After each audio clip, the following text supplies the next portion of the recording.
those engines roar. Hot days and summer nights, finish line in the sights. Can't wait to hear those engines roar. There'll be sparks flying, rubber burning, doors banging, tempers rising. Can't wait to hear those engines roar. There'll be hot days and summer nights, finish line in the sights. Can't wait to hear those engines roar. There'll be sparks flying, rubber burning, doors banging, tempers rising. Can't wait to hear those engines roar. They're gonna roll. Ooh, they're gonna roll.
Well, it's been a while since our last broadcast, and the reason for that is that, well, maintenance has got in the way. It's been a while since I've been here as well, but hello and welcome back to another Thursday night for your racing action for the RaceKraft V8 Vets. Season 23 takes us right the way through to round 4, originally scheduled to be a wet weather race that has now been moved further into the season. Tonight is going to be the celebration of all things Anzacs as we head into Anzac Day long weekend tomorrow, off the back of the Easter long weekend as well. So I did hear from a few vets that we're all having an opportunity to spend an extended period of time getting laps in over the long weekend because they were stuck at home and enjoying some extra time off. But yeah, it's been an awesome week leading into this one. You're going to see some unique liveries here tonight as well, and I can tell you as well, ladies and gents, first time I've been to an Anzac Day service will be tomorrow morning for the first time in a long while. So I hope that everyone is turning up to support our veterans as well. Well, tonight, ladies and gents, it is going to be that at Donington Park. This is a beautiful little venue, short, sharp little track, lots of flow to it, Dan, and a fair bit of rise and fall as well. Yeah, there certainly will be here tonight.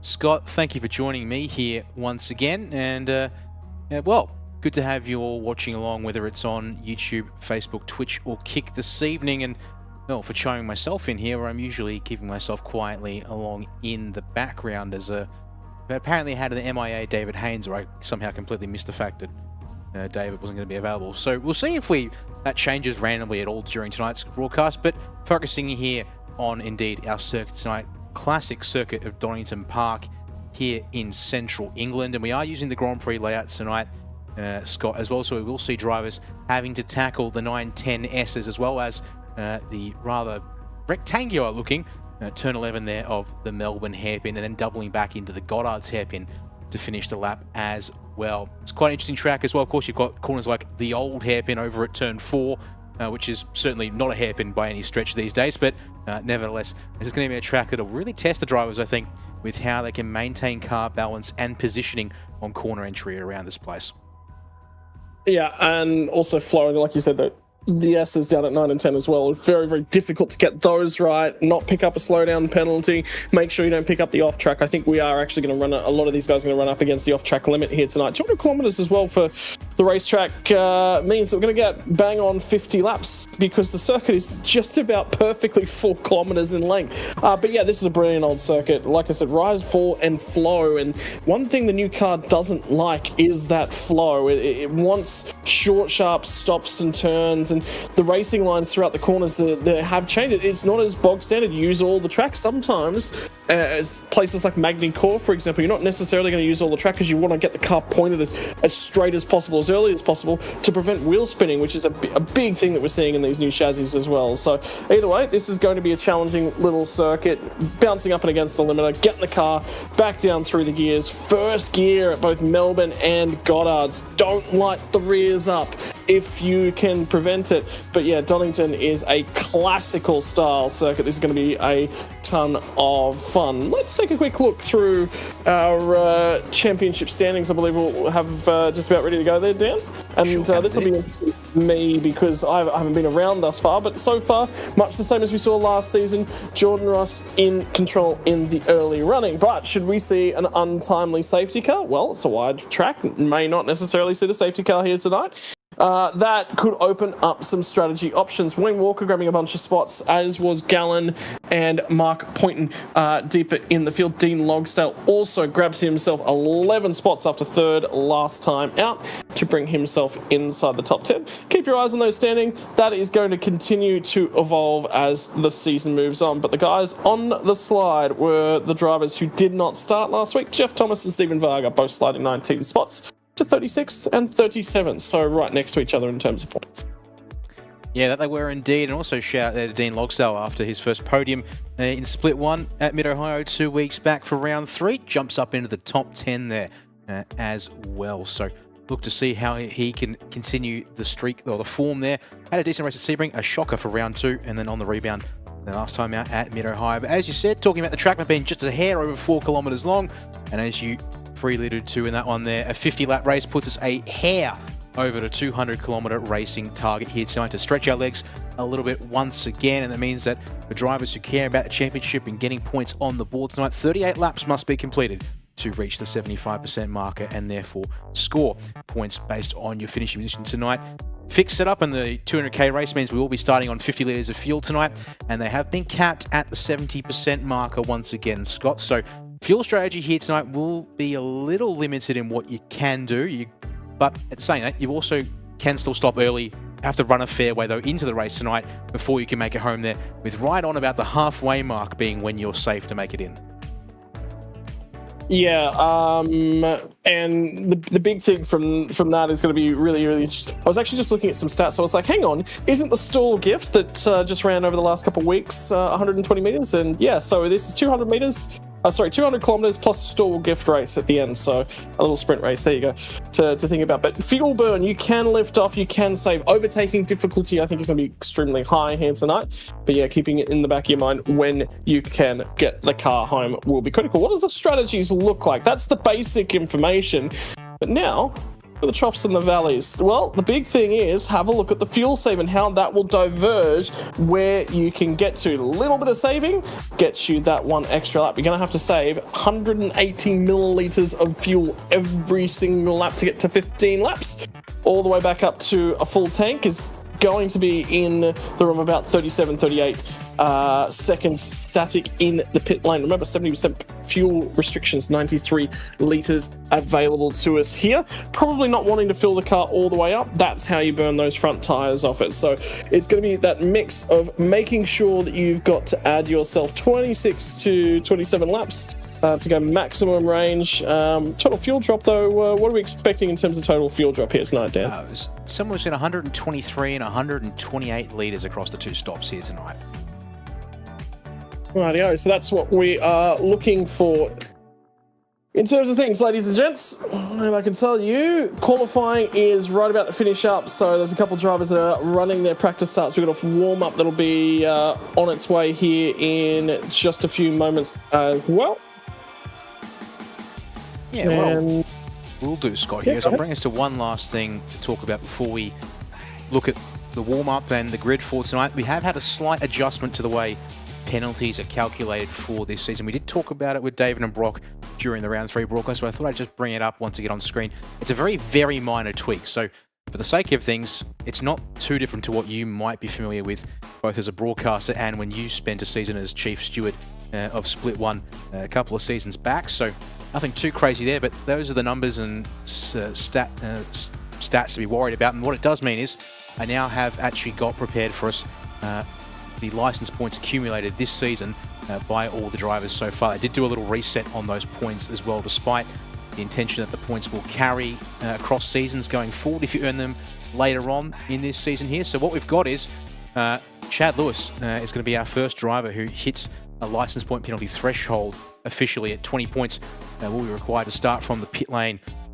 He is in attendance tonight, so should be starting from the pits tonight to make that happen there. Clear that penalty out of the way. Now, I've got Tim Nicol at 15 points, but the official spreadsheet says 10. So we've got to figure that one out there as to whether that needs reconciling one way or another. Because if Tim's on 15, he's also the other driver who would be up for a pit lane start penalty that would need to be served. Otherwise, drivers there like Mark Poynton, who's close to the threshold, and then a number of drivers down in single point figures, a fair way away from that first threshold of 15 points for a pit lane start. So that's the naughty boy points. Mark Poynton will have some work to do to clear that one out. I'm wondering whether or not that's a license point penalty that was 10 rounds ago. It was for 5 points that he might have cleared out. Always. I definitely did, yeah, because I have to manually copy in the points into my scoring spreadsheet I've got set up to be able to make everything work for live points and the such. And yeah, Tim on the round by round sheet's got 15 points back at round 2 at Bathurst. Okay, but so there's no way he would have cleared it. the season tally total says 10. So yeah, that's a little one there to sort of figure out which is meant to be right. And yeah, so there's a little bit of that there. But nevertheless, we'll have to leave it there for now and bring our attention back to one last thing from previous rounds.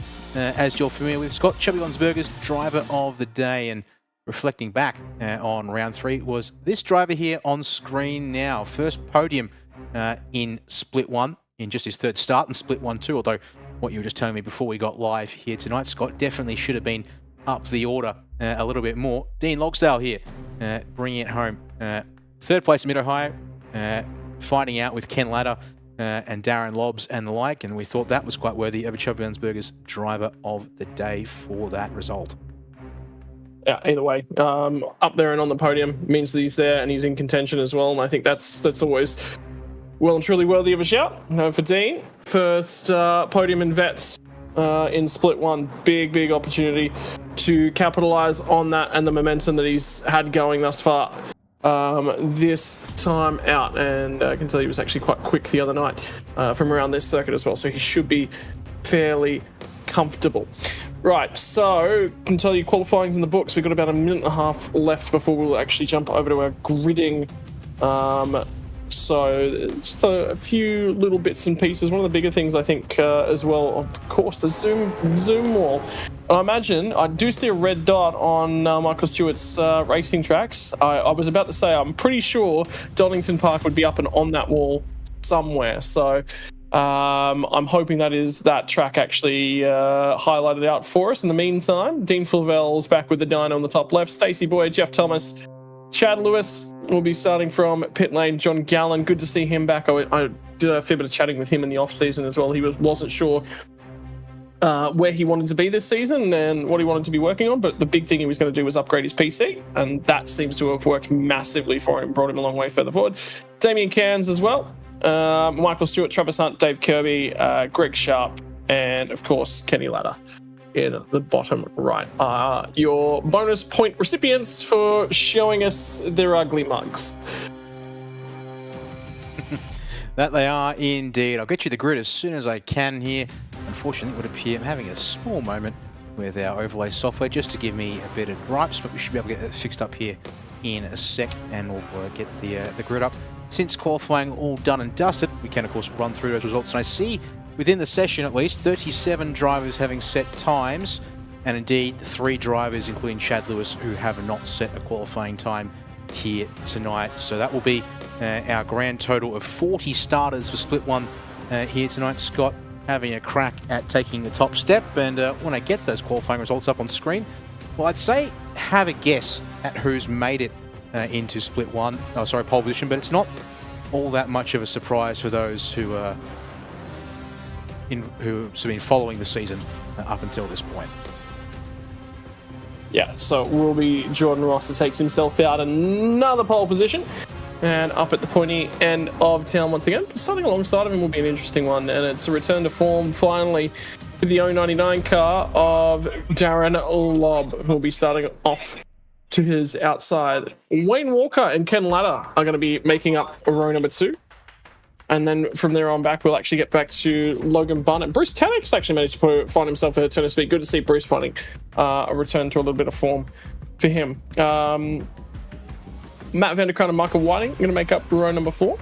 And then row number 5, last week's Chubby Buns, last time out's Chubby Buns Burgers Driver of the Day recipient, Dean Logsdale, out of 9th, and Jeff Thomas will be alongside him in 10th. So,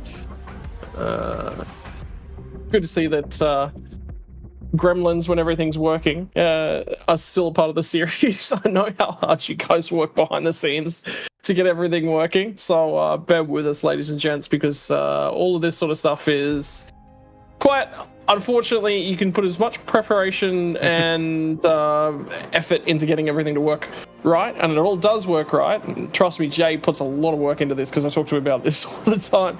And then all of a sudden, they ask you to make everything work when it goes live, and everything breaks right when you press that go live button. Yeah, so let's throw that up there real quick on screen whilst I get this all to behave for once. That'd be nice. And throw that there. And then we hope we press all the right buttons, and huzzah! There we go.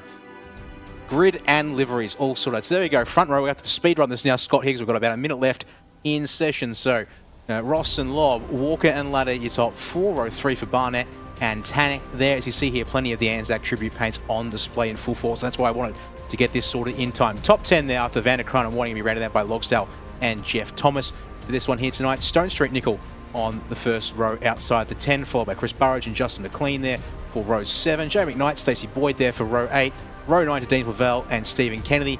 And the top 20 with Wayne Sanderson and John Latham there in the top half of your field. And still inside of a second of pole to Point and Hunt. First drivers on the 11th row and outside the 20, Stephen Banks, Luke Allman in behind there on the 12th row. Damien Cairns, John Gallen for the 13th row. 14th row goes to the Shadow not a duo, Shadow Racing of Brad Doble alongside David Nash in the 801 Sim Racing, but awfully similar colours tonight with the camo. Top 30 ran out by Steve Varga and Dave Kirby there with Gary Buckland, Michael Stewart, their first cars on row 16. Greg Sharp, Matty Parker for the 17th row. Scott McCune, Stephen Grumley for the 18th. 19th row going to go the way of Garen Goosey, Chad Lewis, and then your final 2 drivers, Stewie Hall and Scott Mackay, to round out our field of 40 starters here at Donington Park for round 4 of the RaceKraft V8 Veterans 23rd season. And I can tell you that we got through that perfectly in time. Revs are going to start to rise from the front end of the field. They're all starting to get the cars set and into gear. Keep your eyes on Jordan Ross on the inside. Wheel spin from both of the cars on the front row. The driver that did get the getaway was Wayne Walker, but he couldn't go anywhere. And have a look at them in the background. And is that Tanner in the grass? You better believe it is. And here comes Vanderkrant, who is also out there trying to get the car going. Poynton has come from 21st. He's gained a host of spots, so he is on the improve. And it's going to be Matt Vanderkrant and Bruce Tannock, who have lost a ton as well. Stephen Kennedy, I can tell he's going side by side at the moment with a bunch of these guys, but the field has been mixed. There's a ton of drivers lost spots and a ton of drivers gained a lot of spots. Yeah, that's a wild start there. We'll have to try and catch a replay of what happened there to Bruce Tannock off the start of that one there, because that was definitely a bit of a disaster there for him, getting all kinds of sideways. As you can see for Jordan Ross, it's looking pretty happy sailing here with a couple of car links back to Darren Lobb.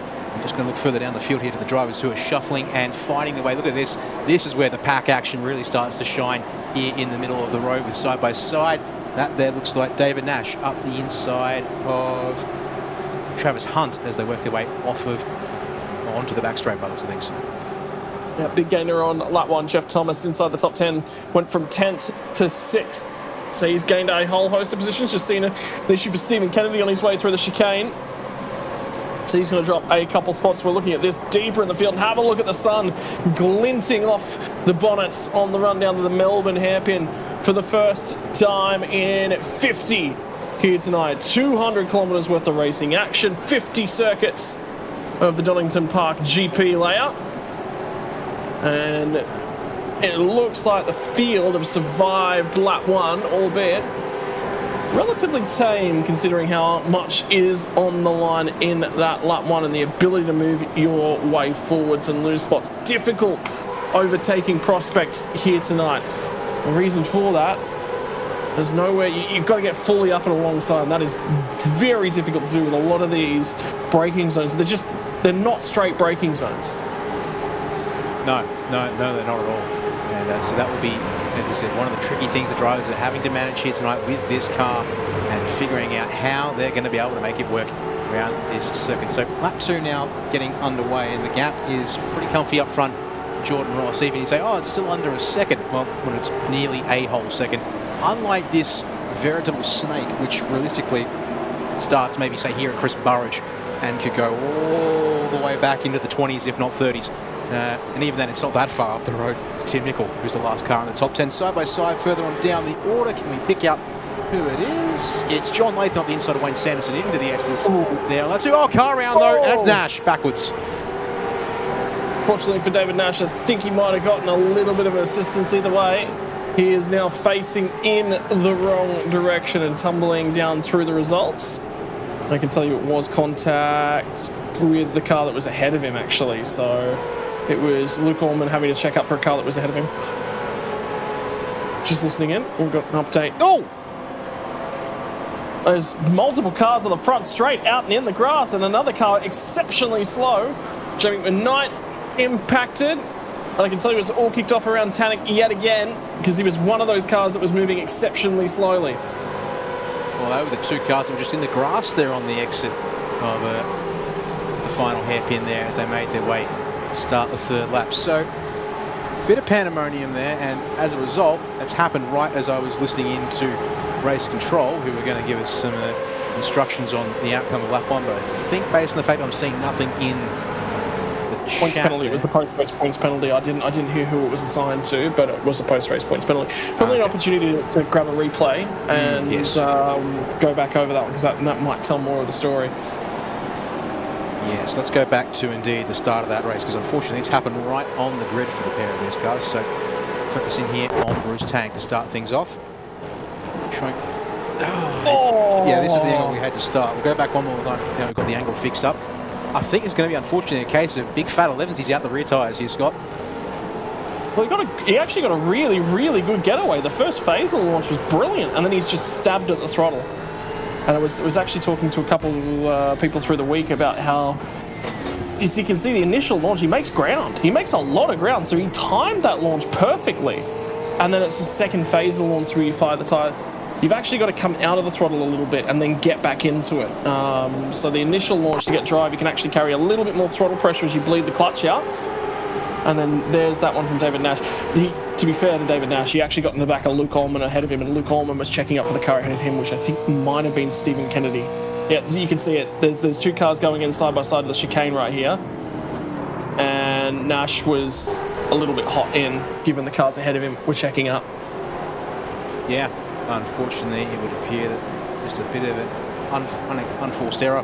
Just drives, as you said, Allman there trying to check up and allow Sanderson back into the queue there possibly as well, with John Latham on the charge. And that points there. The 2, well, bigger ones in this race so far, Scott. As whilst we were on the replay, I'm seeing, according to my information, we've had our first taker to the pit lane, and it's not a 2-second stop for Chad Lewis. It's actually a 20-something second stop. So has actually gotten a full bit of pit service done here on lap number 3.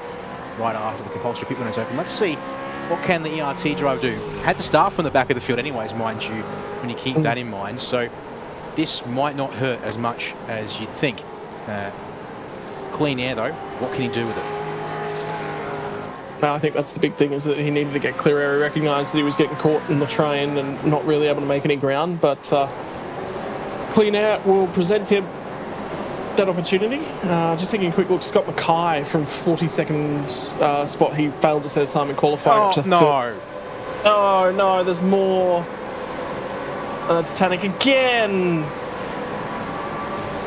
How have we had a repeat of what happened in lap 2? Not 2 laps later. He's been off the road in that section of the track. Stephen Banks is already on the ready. Can we have a look back at the first one? I think it was with Jamie McKnight there at the end of lap 2. Yeah, we can indeed. And then why not? We'll do the one with Tanek and McKnight, and then cue straight into that one just there. So try and get a nice angle over the top of these two drivers. I'll have to switch camera here in a second to get there we go. So this hopefully will get us an angle under the bridge. We might need to go on board there with Tanek to get a better picture of that one there, because the bridge is not helped. There was another car that was slow as well. I don't know where that's come from. That's a tricky one. Yeah, I think we're going to leave that one to race going. You could argue that Tanek's not using all of the racetrack, but does he need to in that case? And that's the kind of thing, therefore, you leave to the people who have offered to put their hand up and try and make sense of all of those decisions. We're going to get exactly the same problem here. Actually, this one's going on the inside. It's the same, exactly the same incident. So a case of drivers on the inside trying to make moves at the final hairpin and expecting Bruce here to hang all the way out to the outside curb, but he's not. At least from our first inspections of the case. I think as we go back to live here, Scott, there's been trouble for Gary Buckland further down the order. Yes, there has. Yeah. So off the road at the final corner, unfortunately for Gary.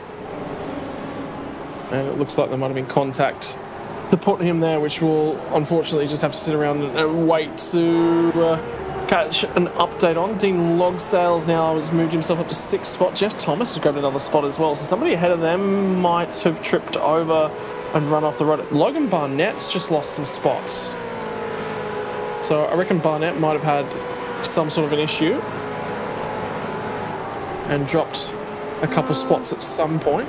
Showing he started the lap in 8th, he's still 8th right now. So for those who aren't fully immersed in the technicalities of things like light position displays inside of iRacing, whilst our overlays of course can provide the real-time position of any car on the track if they haven't disappeared off the circuit, cars like these, the Gen 3 V8s here with the digital windscreen display, show the position the car is in when they cross the start-finish line. So I think Logan's okay on this lap here, Scott, based on the fact that he's still showing 8th on our overlays to match what's on the car as he gets a nose up the inside of Michael Whiting, but can't finish the move there on that occasion. He'll have to stay in 8th place as they get lap 7 underway.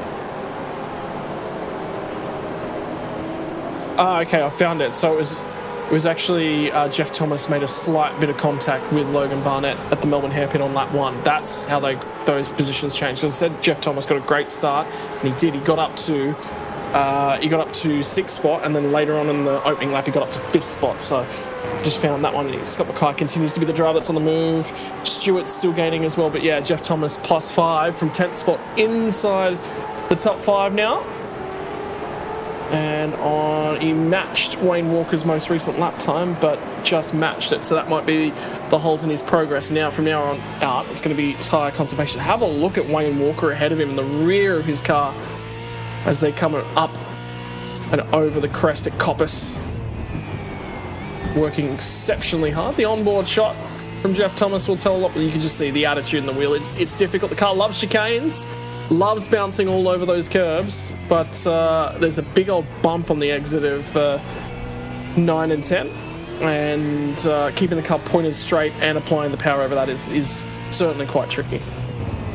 And here's the one thing I was going to bring up with you, Scott, when you mentioned in the pre-race, talking about how the drivers might tackle the hairpins here at the end of the lap. You thinking first gear, I did want to say for certain that was going to be the case, because as you can see here with Jeff Thomas opting second gear for both the Melbourne hairpin and the final hairpin here at the circuit. Of course, these cars with fairly short ratio tonight here on the fixed setup, as well as the incredible amount of torque they can produce, not too surprised drivers will happily ride second through those hairpins to try and really squish the throttle once they've got the car pointed straight where they want to go on corner exit. Yeah, I've got my wires crossed. The reason why I said second gear in the hairpins, I was over at Chris Blanchard's place testing out his sim rig the other day in a Formula Ford and an Arca Menards car for a little bit of fun, and was using second in both of those cars. That's why I've got my wires crossed. Yeah, I must have been first in the... Yeah, and that's why I've got my wires crossed. Yeah. So, anyway. Yeah, second gear in a Formula 4 through Melbourne and Goddard's, that might be a bit of a struggle, just to put it mildly. Yeah, so it'd be first gear in the Arca Menards. Yeah, so that's how I've ended up there. But yeah, that was a ton of fun. I love the opportunity to go and, you know, try something different.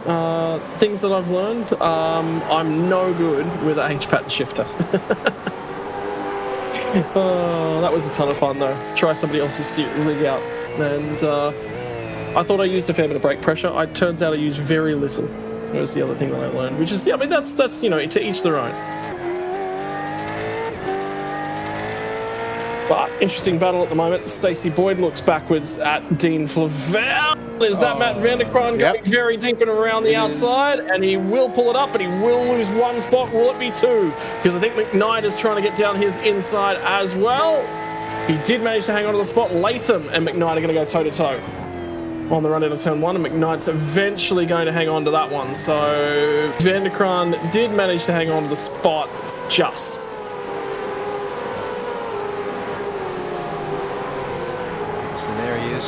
Running 16th on the road now, and yeah, has just fended off that one there. Just, of course, I was going to line up there our first double zoom view of the night with Stacey Boyd leading Dean Flavel on the road. So it seemed appropriate, but unfortunately we'll have to put that one aside, it seems, for a little while longer if they're going to flare up right behind us on frame and on cue in those kinds of moments. Have a look at Travis Hunt trying to cut his way through the field. Qualifying not going his way this week for Trav. 22nd spot. Is sitting in 21st at the moment.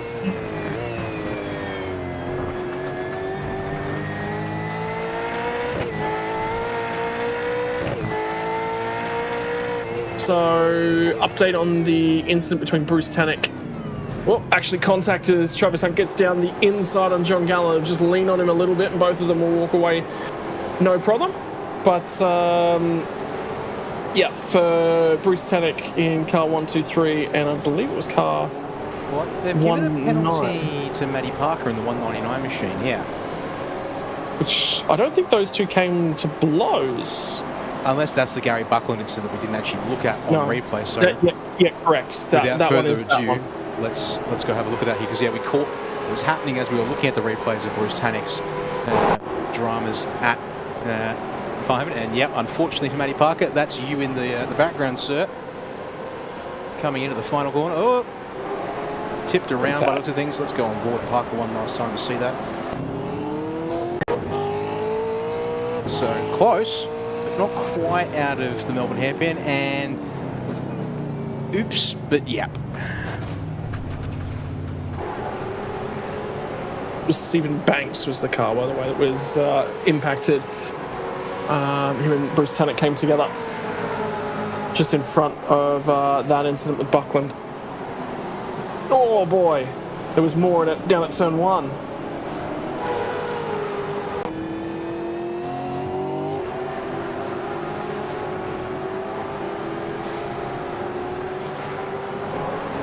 Tell you what, that's a great shot that looks back through to the hairpins at the end of the lap as you come off of Coppice, and Coppice is the run down the back straight. Up and over the rise, and then this is the Melbourne hairpin here before you get back to Goddard's at the final corner.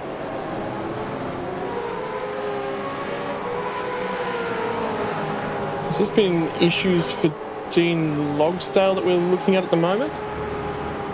back line, but I think it's more just a case of under a lot of pressure now from Michael Whiting and Logan Barnett, who are able to ride right up under the rear wing of the Team HAR Mustang here at this stage of the stint. More than anything, Scott. On the last lap, pace is all about the same. Yep. I look away to the timing. It makes sense of what's happening here in this race, but no. Was it a moment for Logsdale, I believe, and then, oh, doors open, Michael Whiting says, thank you very much, I'll go straight on by. And for Michael Whiting, he will find that spot, and Logsdale's going to lose a second, as well as Barnett's also going to skip through and grab that one. Cut their way through the chicane. The difficulty now will be, don't use up the incident points. 50 times you cut your way through that chicane. It's so easy to trip over and off track and pick up an instant point, pinch of a break from Tim Nicol as he tries to get to the inside of Stone Street. Everyone in their Anzac liveries, occasionally a little bit harder to pick out who's who tonight, as the normal cars and colours get exchanged for 1 week only. Justin McLean's brought himself on the back end of that battle pack as well. That's McKnight. Oh boy. Tricky spot here as well, right on pit entry and not too far off the racing line as well. It might be contacting. There's actually about 3 or 4 cars that have just dived into pit lane as well. So a bunch of guys looking for a little bit of an undercut. Lap times have fallen off about 7-8 tenths of a second. So there is a reasonable amount of fall off. And McKnight will make it back to the pit lane to get that front bumper reattached and some fresh tyres. But we're going to need a replay to pass that one out for sure. Good news is I can't get you one of those without too much fuss. Now, is this a case of drivers coming to the pit lane for Jay McKnight? Or has he been another car who's going to get possibly tripped up by some contact? Yeah, actually, was he? I think he's coming to pit lane, and yeah. So it goes for the slow entry, and then that was John Latham in behind there in the Shadow Racing Mustang. So go on board real quick here with the 24 back a corner. Not this fight here with 35 Allman. And yeah, just not ready for McKnight to be looking for the pit entry on that particular lap. Now the question going to be here with a circle like this, how much is the courtesy going to be relied upon? I think it's going to be front to rear contact. That'll be a penalty. I don't think they're going to allow any leeway. And confirmation, John Latham's just picked himself up a drive-through penalty for that contact there. As Race Control just passed that one through.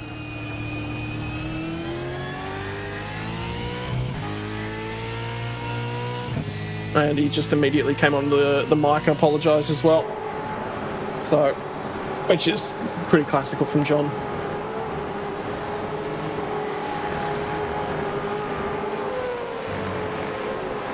With the one final little remark there, didn't know you were coming to the pits because there wasn't anything I can see in the sim chat. And just be like, if you let me know, I'm not going to rear-end you next time.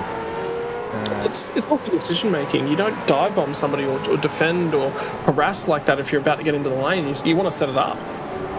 Well, and the thing is that I think John's just making a passing comment there of there's no indication from Jamie apart from that he's slightly tighter as you start to exit the hairpin there, that he's going to stay slow and tight to be able to make that pit entry. Whereas, yeah, John's expecting we're carrying on here, so I'll be able to track out to the corner exit and power on as suits. And that difference there obviously means, well, you swap all the distance the car in front of you, and unfortunately that causes the incident.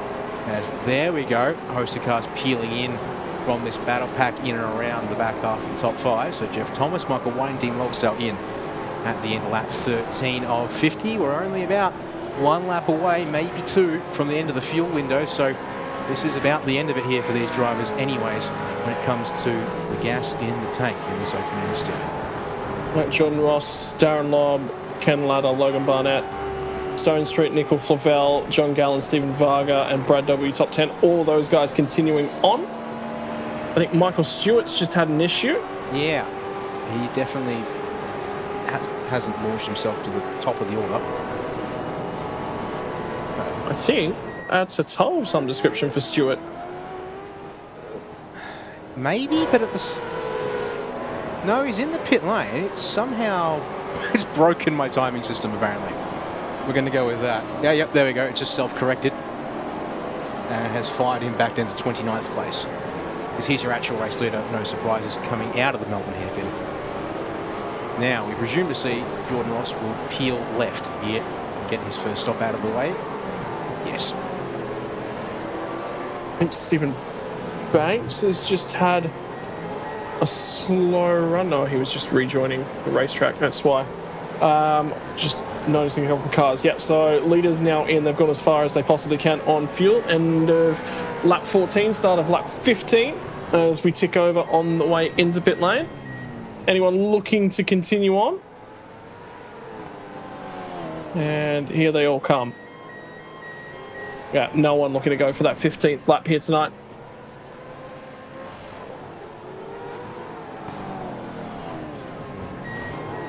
Oh, pit lane here too at Donington Park, meaning stalls are going to be doubled up on here tonight. Looks like there's going to be one driver to prove you wrong here. Make that two. Shall I get him back off screen again? He's had his moment on screen. Oh, no, Bruce Tanek has made a massive miscalculation. I think he's got... That's a car coughing out of fuel. Yep, that'll be a safety car with how close he is. Yeah, he's completely out already. He's not making the lap. So, if Tanek is somehow that marginal in this... Well, was marginal to 14 laps and unfortunately has tried to go a 15th lap that was never happening. How is Scott riding this out in front as the only driver yet to pit? Let's ride on board and I'll bring the overlays up here as well as he nearly runs it off the road here onto the back stretch. Whew. Going to pull that car up as well. Troubles elsewhere for Tim Nicol as well, apparently. Oh, he's been drilled at turn one, lost the rear end unfortunately, and everyone's just come around and he's sat there. Oh. Not much he could have done. So it is bent and not turning, but he can get that car back to pit lane at the moment. Oh, is it coughing now for McCune? I think it is. Fast McCune made it. That's the final corner at least, so he will make the lane, but he has just dropped a bunch of time, and Bruce Tanek has now requested it so as well. Race control looking into this one. He is off the track in the gravel and a fair way away from the racing surface. I tell you what, this would play into the hands of some of those guys that stopped very, very early. I'm looking at like a Scott Mackay, sorry, Chad Lewis. I'm starting to think he'd be looking for a freebie here. Safety car has been deployed. The biggest problem for those guys at this stage, Scott, is we are not in a guaranteed safe window to be able to make it home on fuel. So that will be an issue for them. You could come in and get a second stop done and cut out a large chunk of fuel that you're going to need to take on board and basically realign yourself, I guess, with these drivers out here, strategy-wise. But yeah, you're still about 4 lap. Well, actually, no. If it was green flag running, lap 23 at the very earliest was the critical lap to make it home, and we're only on lap 16. So stay here with the race leader because I'll be very curious to see, does he come back in having... Probably not. He's only been out here for a single lap. This is his second lap on this set of tyres and fuel, and he put a good chunk of fuel in the car too. So track position probably key for Jordan Ross at this stage. But as you said, will there be someone who's maybe, as you said, like Stephen Kennedy, done 8 laps? No, he's going to come back in and top off. And the reason for that is he has not filled that tank, and the reason that they're all probably going to be looking at doing it, the big winner out of all of this is going to be Darren Lobb, because Darren Lobb's actually going to plough into the back of Wayne Walker on the way into the lane. Wayne Walker had a very short stop.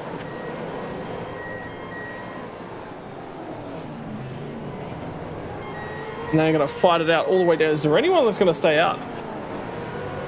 Yes, car staying out. And Stacey Boyd now going to take the lead of the race by virtue of this strategy play. As is Matt Van der Kraan, Mark Point and Dean Fuller. So there's a bunch of drivers here that are actually going to hang around and stay out here. Lob's going to rejoin in 12th. Maybe 13th. I think there's...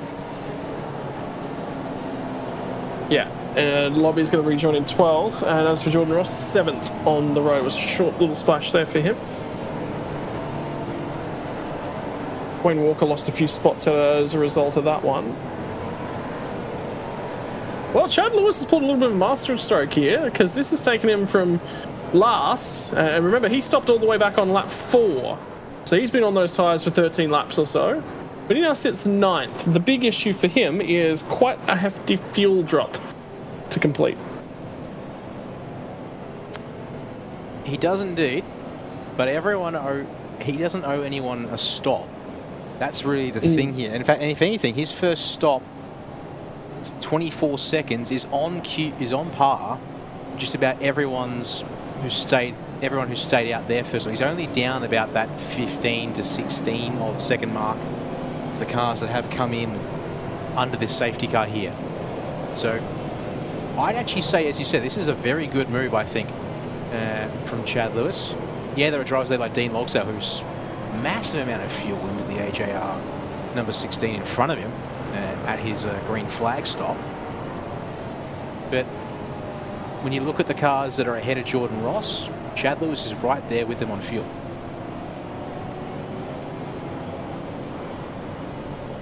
I think for Jordan Ross is that he didn't feel that thing, and I think quite critically was that Ross took about 8 seconds less than Logsdale in the first stop, and that he's just taken that opportunity to just top that up, so that he's now... So I would say Logsdale filled it up at the end of lap 13, and the few drivers have just come back down and probably taken that opportunity to fill their car all the way back up as well.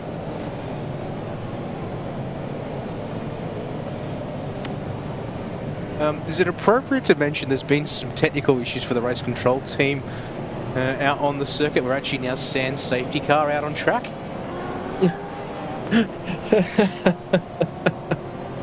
Yeah, I think it's a night for PC dramas, don't you?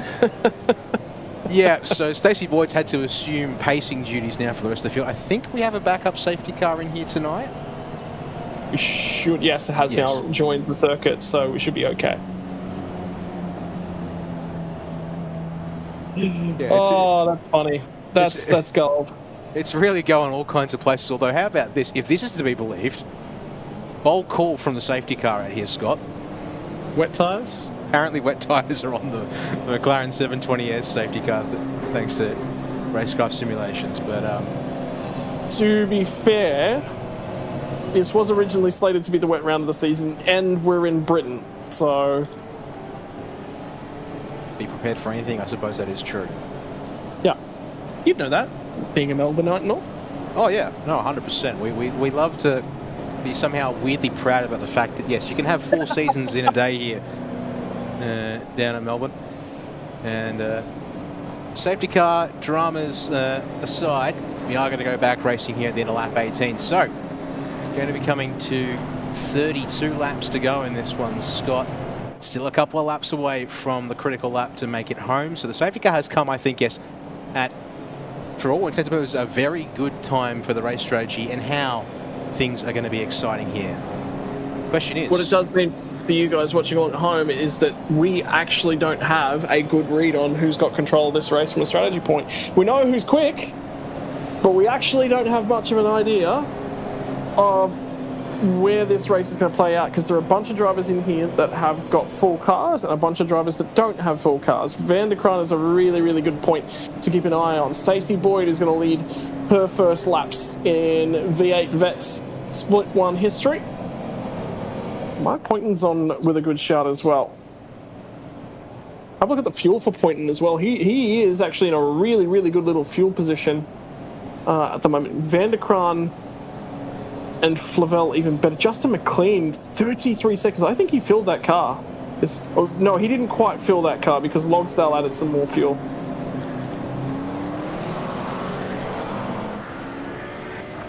Well, apologies for that one there, thinking Chad Lewis apparently hasn't bolted the start of the race. I can say that's very much true. As was shown, is up in and amongst the order of drivers here tonight. So, Stacey Boyd's turn to lead a race restart here in split 1. And has several drivers in behind who are on the same strategy here with older tyres and about half a tank of fuel burned away. Actually, not half a tank, probably about a third of a tank or less. And she's going to get back to green flag racing and lead the run down to turn 1 in anger. Is this a moment when nerves are going to kick in? Or is she going to be in control? Cool, calm and collected. This is a really, really good opportunity for a couple of different people to show what they're made of. Mark Poynton was quick at the back end of the Gen 2 era. He's gone missing a little bit, hasn't adapted as quickly to Gen 3. How quick is Jordan Ross going to be? Remember, that car is laden with fuel. He's already made his way past Dean Longstaff. At the moment, Scott Mackay will be his next victim.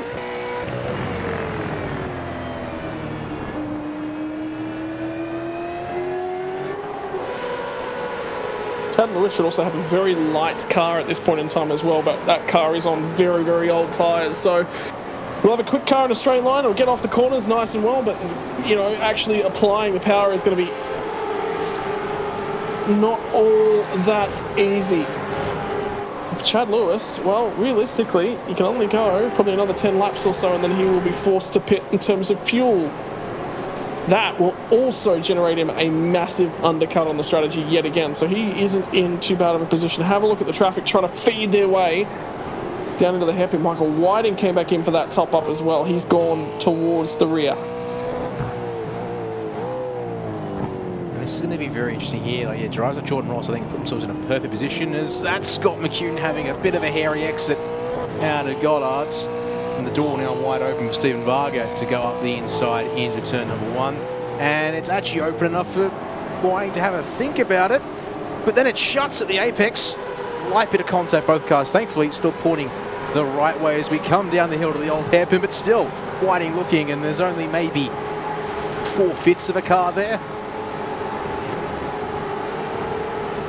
I can tell you, two drivers who did have an issue on in back to green flag racing with Stephen Grumley and Travis Hunt. I think Travis Hunt's car is quite bent, but he's going to try and plug away at it to get to the pit window will be his potential target. For these guys that are still battling on, though, this is where the difficult part of the racing's going to be, as in a little bit hot for Sanderson, and he's going to drop a couple spots. Remember, John Latham's taken a penalty just recently as well. Served a drive-through penalty. He's now line astern with Ken Latta, albeit Latta's probably in a better fuel position than he is right now.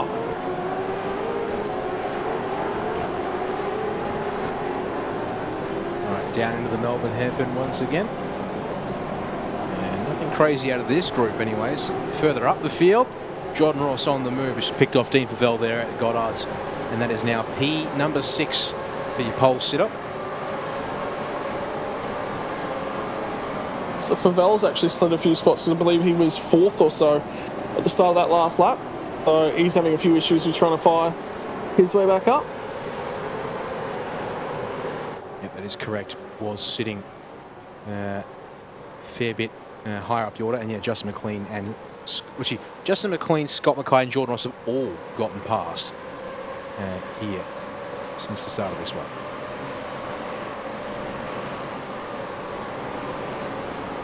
So maybe just find that rhythm yet again. Matt Vanderkran's starting to crawl all over the rear bumper of Mark Poynton as well. So Poynton's starting to struggle.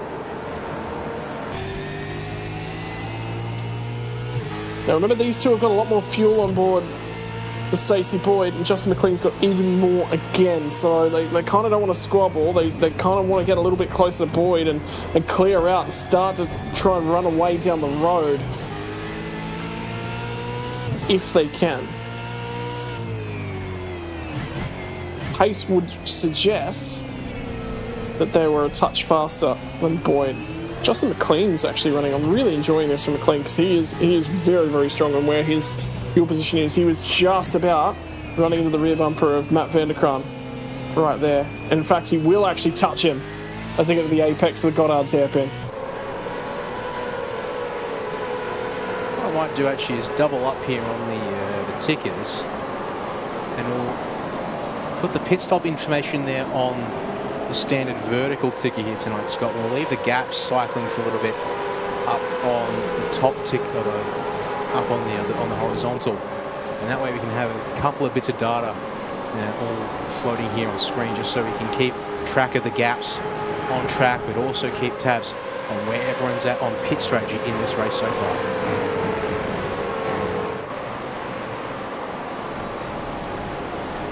Probably the right driver to keep half an eye on as well at the moment, as Ross will be thinking about what he can do to try and attack these guys. Have a look at the amount of kitty litter that's been brought up and onto the circuit as well. So somebody down at the rear end of the field's run wide somewhere. This will be a tough ask to try and get down the inside on the way into the S's, but it might force Mackay to run a fraction deep. He might not get the run out the other side. In fact, he is going to kip his way through the bollards. That's probably a slowdown. McLean's forced to cover, though, because he got a worse exit.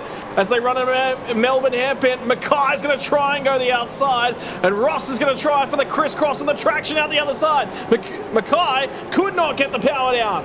But the problem for Jordan Ross is he's only just barely got the nose ahead, and again Mackay's going to pinch the brakes and make contact.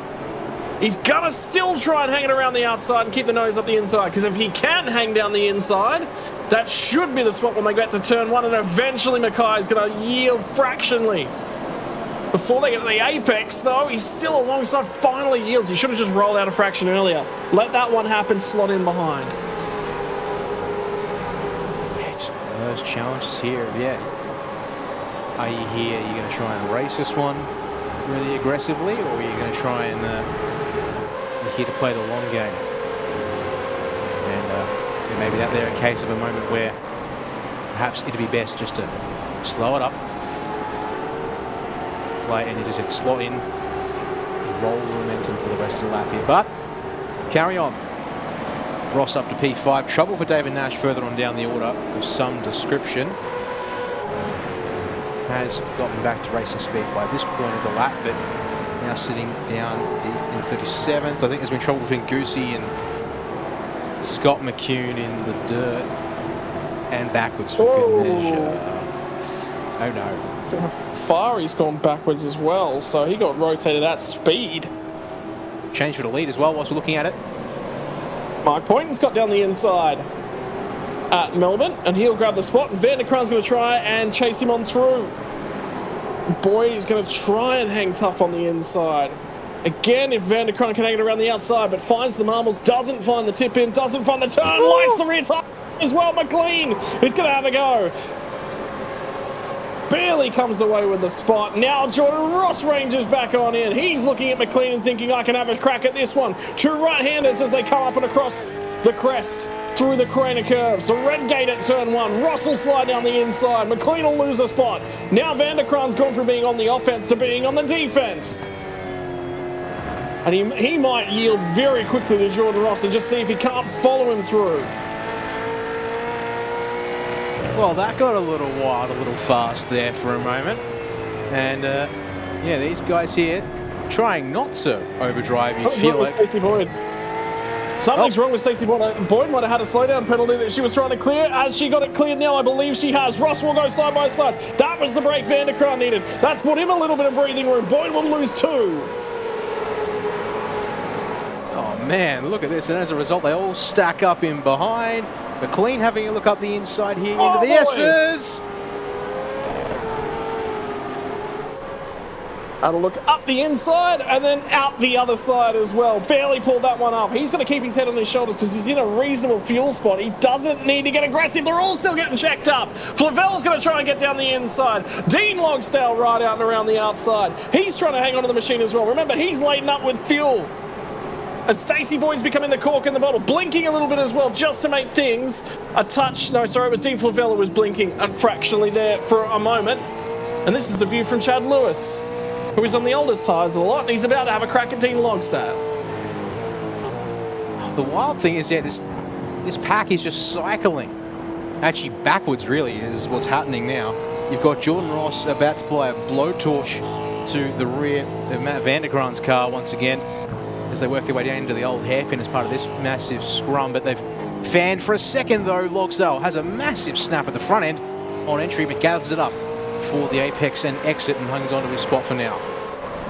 And the thing is, you want to be aggressive, but you've also got to think about it. And have a look at what Jordan Ross is doing right now. Is he's being aggressive, but he's also being patient. Not far enough up, no mistake, no run built. Now he's going to start to build the run, and he actually is going to tap away at Vanderkran. And again, it's not sending it where he doesn't need to, and just being not overly ambitious with the sends. He gets up there, he applies pressure, he waits for the opportunity, and that's the key. There's no out-and-out over-aggression because he doesn't need to. He does need to get the job done, but if it's audacious, it's going to send them both backwards. And I think for Jordan Ross, he's still amongst a host. The first car to have done, who's on the same strategy as him, is Darren Lobb, who's still in 11th place by context. He's under no pressure strategy-wise to have to carve his way through. I mean, it's not that far back down the road. I mean, the margin from Jordan to Darren, we're looking at maybe 5 seconds, which isn't much. But there's still 8 cars in between him and Darren, if I can do maths. Can I do maths? 1, 2, 3, 4, 5, 6, 7. 7 cars in between him and Darren, if you don't count Darren, that is. But is he aware? That will be the big key. How much does he know about? By the way, Travis Hunt said he had a big moment a few laps ago. He got into the pits, out of the pits. He's good to go to the end. Wayne Sanderson crawling around the outside of the racetrack, trying not to rejoin in front of anyone and out of turn 1. That's the outside of turn 2 there as he crests and runs down the hill. Somebody just entered the pit lane. I thought I heard the pit lane alarm just going off. As for why Sanderson's out there, that's a rather unusual one, if I do say so myself.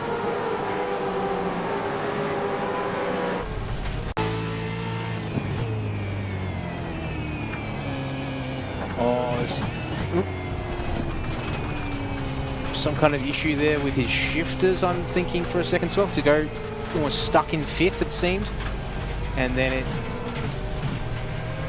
yeah, I think he's having some hardware problems, unfortunately. He's trying to resolve those whilst he's crawling around the outside of the track, so at least he stayed out of everyone's way. Oh, no, Travis is out on the racetrack at the moment. Yeah, so this is a replay of him getting an iRacing black flag. Oh, don't tell me he spit on pit exit. Did he unspit pit exit? I think he's... Let's go back one last time. I think what he's done is, so speed limiter here, 60 kilometers an hour. Watch the speedo on the dash. I'm thinking he may have just jumped the gun on disengaging the pit limiter. I don't have an angle for it, unfortunately, so it's a little hard to say with certainty that's what's happened. But he did pick up an iRacing black flag from the sim, not from the stewards, and there he is serving it now.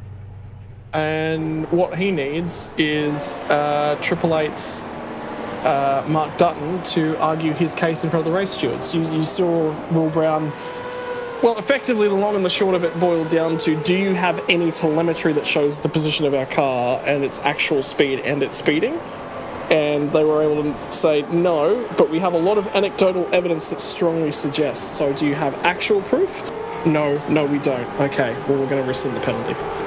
Was what the Will Brown penalty boiled down to. There's a lot of legal speak, a lot of lawyering going on outside of it, but that is, if we're watching Will Brown to be investigated post-race, race 3 from the weekend at Taupo, that's effectively what it boiled down to, was that there were multiple witnesses who looked at the car. The car appeared to have disengaged its pit lane limiter before it reached the cone. There was an audible pitch of the engine increase to suggest that it had accelerated prior to the cone, but nothing conclusive to say that it actually had done so.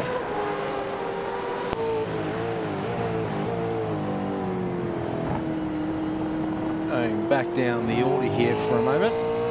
So you have multiple drivers on Zoom tonight that we haven't checked in with for a bit here.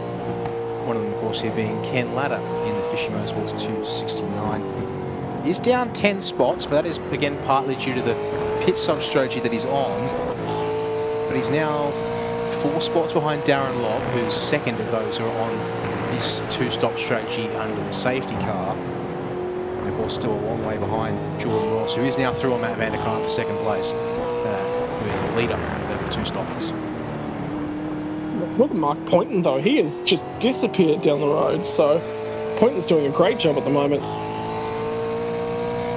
In terms of the race lead, he's sitting very, very pretty. And for Ken Latta, I think he'll be regretting this decision to pit. Oh, that's a cut. That's a slowdown penalty for sure. Yeah, indeed it is. And he's going to try and serve that one without losing the spot to John Latham, and behind him he actually runs wide, trying to get rid of it. The Melbourne hairpin, and Latham is going to scoot down the inside, so costly little mistake that he didn't need. And Wayne Sanderson, I thought I just heard a request to tow. Yeah, there is a request to tow for the 045, and he is not in a good spot. It's on the outside of turn 1, and I believe the hardware failures have come back in again. So this will be the field to pit lane to serve their final stops of the night. But 3/4 of the field has just gone by pit lane or pit in, so you're going to see the rest of the field pit in, so this will cleanse the strategy. A little unfortunate, but it also is going to be a good test of tyre life here. They're going to have to do, well, yeah, a couple of safety car laps, but they'll be coming into the pits with 21 to go here in this race. Now, Jordan Ross will reassume the race lead, and with that being the case, we expect anyways, based on, again, having taken 2 lengthy stops, should be a fairly modest splash to top it back up. Some amount. I'm just having a quick look. I can tell you Wayne Sanderson's wheels completely and utterly shut off. We'll catch a replay of that after the pit cycle, I think, then. Yeah, he's got a hard right hand down on the steering wheel, so that will explain it. He attempted to try and resurrect that one. Poynton will lead the race in pit lane. That was aggressive. If he was going to have a speeding in pit lane penalty, he'd have it by now too, so he's okay. But he'll lead the field into the stalls. It's going to be a short stop for Jordan Ross. For everyone that did pit on that most recent safety car, they're going to be short pitting here by a fair chunk.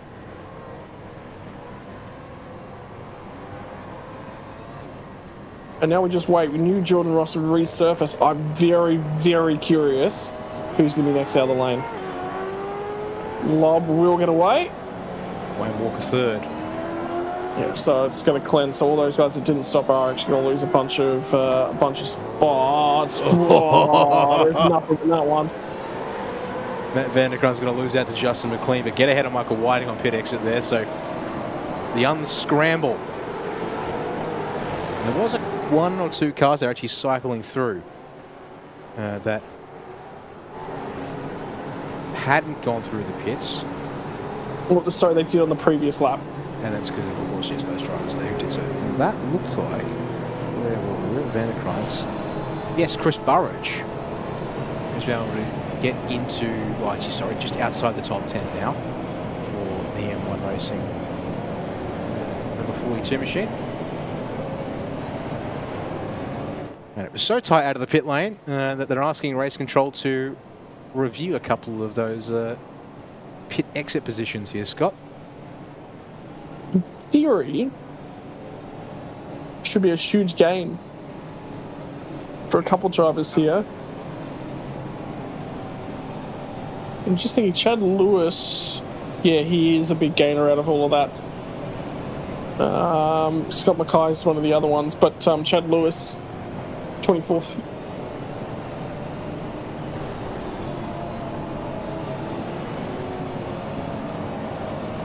Yeah, so resetting the order there has done him some favours, but has had to drop down the, has had to drop down the queue a bit by order of taking a longer stop, but yeah. Still a healthy way up on where he was, having, not qualified. So looking at the other drivers around, Scott Mackay at 26 gained, to also be sitting in 13th. Might he be the driver we look at for Chubby Bunsberger's driver there? Because, yeah, mind you, plus 26 on 13 is another driver who didn't qualify. Let me check. Sorry, let me check before I say that. Scott Mackay, where are you? Why can't I find you? Yes, he's one of our drivers who didn't qualify in this race. So we may have to disqualify, I'd say, Scott from a Driver of the Day award by virtue of. Well, no, not necessarily. I said may. I said may for a reason. That's a discussion for you and I apparently to have at another time. Namely, I still see it as a net gain.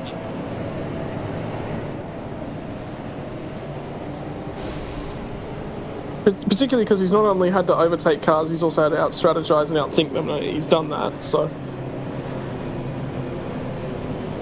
And also, he's got the right name. I think is quite crucial. Oh, I'm a little biased. Well, yeah, I guess tonight's not a Scott versus a David fight. The averages of Scotts and Davids. Yeah, to keep in mind. So yes, there is that too. To be all mindful of.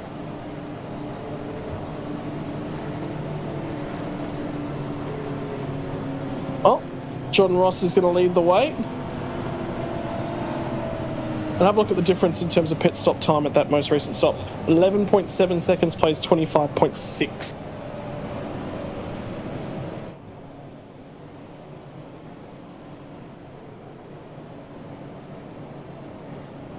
Okay, so the safety car will be out for another lap longer here, as just had a request from Travis Hunt to just have a check-in on wave round procedure, which will get him back on the lead lap of the race. He's our one and only driver actually in position to get back from a lap down.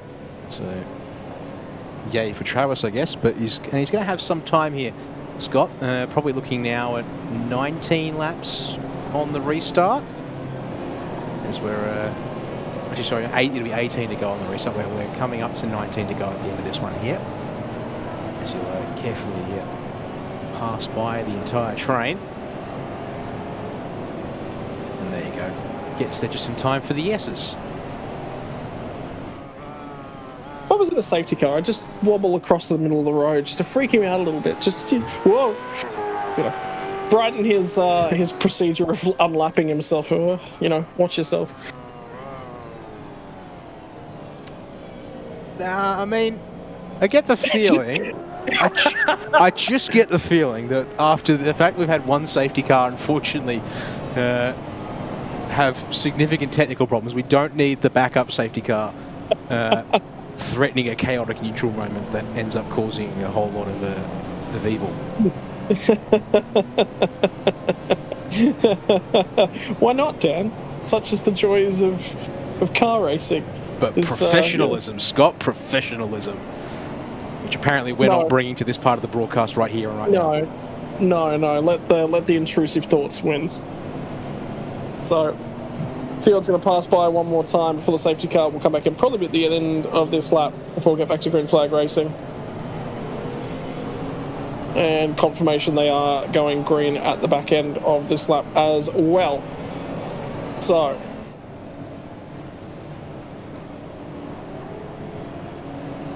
taking a quick look up and inside that top 10, some weaving in the background to put some tyre temperature in, or potentially traction board with the safety car procedure. Mark Poynton, worthwhile noting, 21st on the grid, 6th on the road at the moment, so he's a gain of 15 spots. Great job from him. We just said as well, you know, not necessarily had things go his way, hasn't been able to stick the qualifying laps together, but race strategy's been on point for the Frog Leap Juice Racing driver. That's what you're going to need around a track like this, is be able to pick your way through, make the right strategy calls. And perhaps the safety cars helped a little bit too, but for the most part I've been seeing a driver who's kept their nose clean and got out to the front of the field and made hay while the sun shined up there.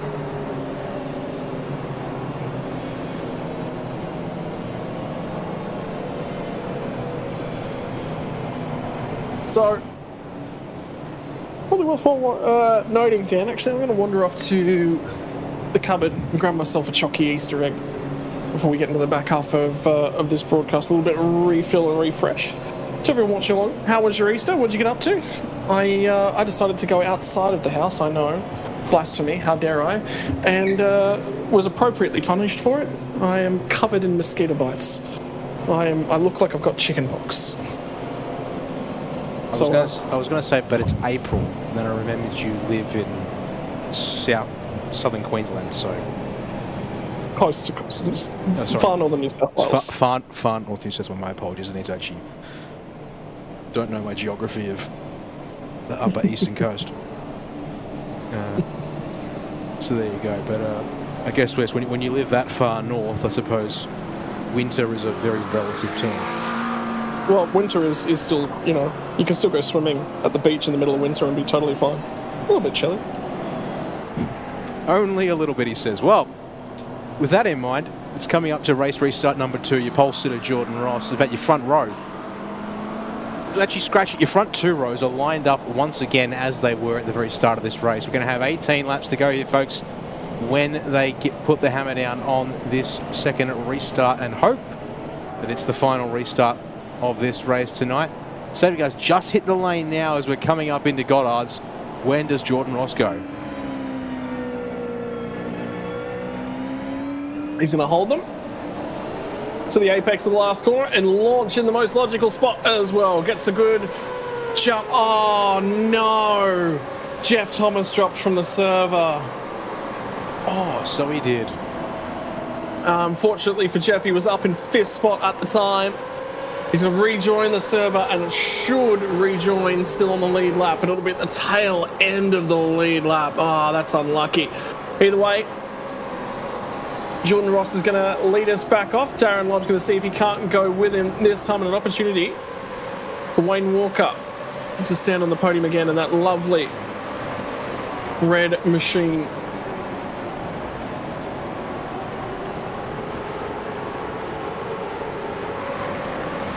Well, Mark Poynton will take a strong finish if it's on offer. It'll be a little bit, not the way he would have wanted to put his car inside the top 5, but inside the top 5 it currently sits.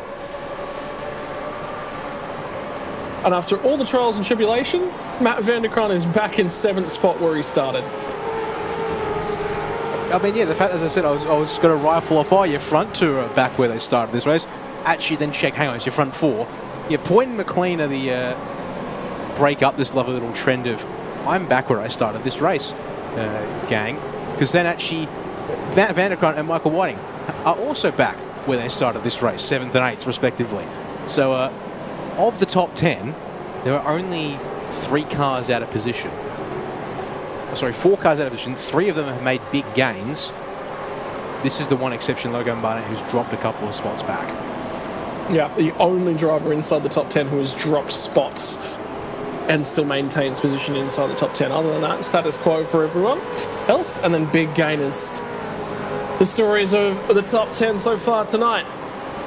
Luke Allman as well, plus 14 spots. Have a look at Scott Mackay, plus 27. So he's gained more spots again since that restart. I thought he was about 14th on the restart. 1 spot gain with Jeff Thomas dropping out. He's also picked off another spot at some point. Dean Logsdale not really able to make much of an inroad at the moment. Stacey Boyd, after leading laps tonight, sits 14th as well, so should be quite happy with that one.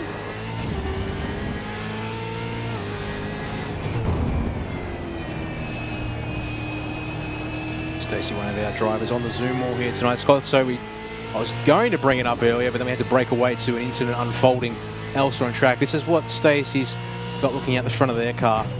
And then Richie can see also the out across the dash on the left-hand side here as well with the camera angle. You can catch a glimpse there of the rear view mirror as well. So under pressure this time into the Melbourne hairpin for Stacey. But we'll have to watch out in case Stephen Kennedy gets any fresh ideas.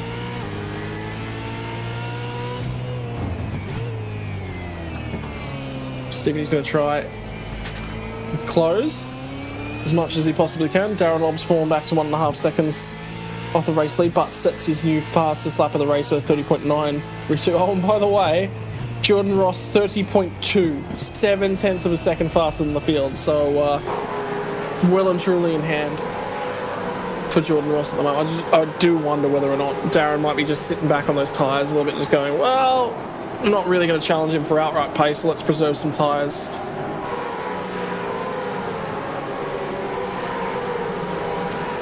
There's been some trouble for David Kirby and Stephen Banks both towards the end of lap 34 there.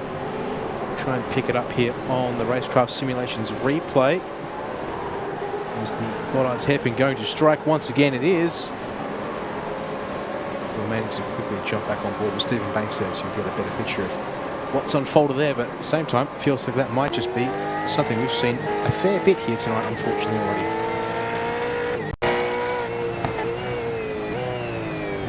Yeah, and it's the checkups up ahead. No, that one's already gone for Dave, unfortunately. That's the same stuff. Checkups going on down the road.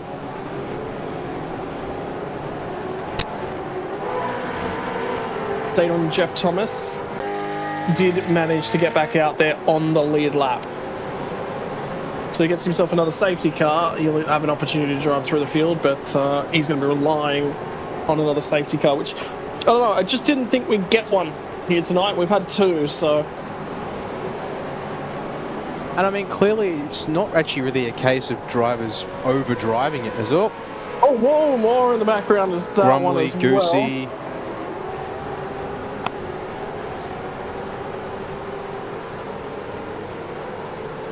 And might be Grumley getting into Goosey. I think, based on what I'm hearing.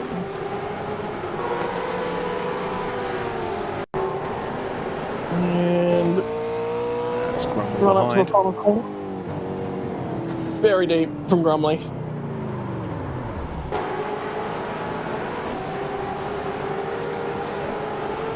Forced, unfortunately, just to stop and wait for the field to come on behind. Actually, I think Stephen Grumley's stopping and waiting to let him go. Either that or he is damaged on the front end. Actually, that looks like he's trying to slow up and let him go.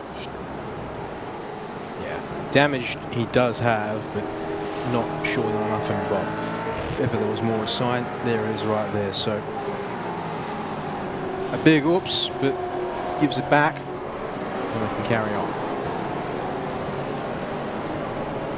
Meanwhile, back up towards the front inside the 10. Matt Vanderkraan is under a bit of pressure here from Michael Whiting and Logan Barnett, but has held them off here at this particular moment in time. It's one of our closest battles on track.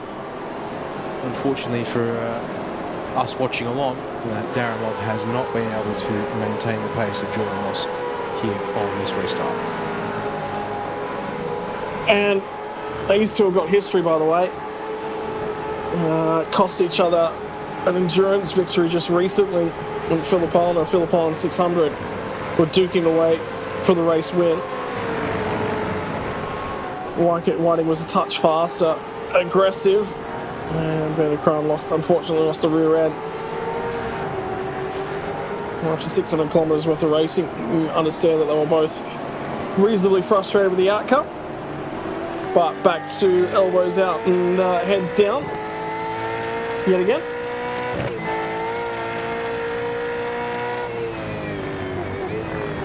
Meantime, Whiting's quicker in a couple spots, and then Vanderkraan just ekes away. Yet again, this might be the run. Is a car length, maybe half a car length too far back? He's gonna force the half cover from Vanderkraan. And both are touched wide of the apex as they got down in there, and Logan Barnett closed on the pair of them.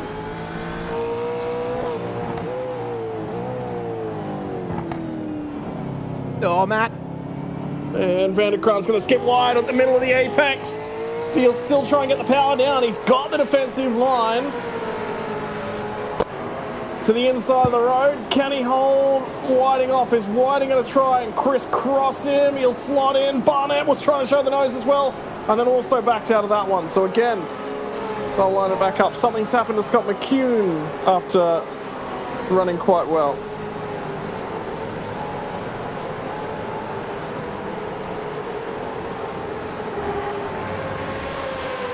This one's not going to go away though.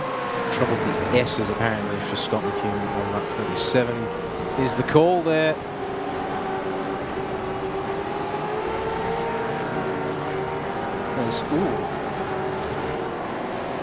update there from race control. Stephen Grumley's going to have himself a pit lane penalty. So drive-through penalty for contact with Darren Goosey.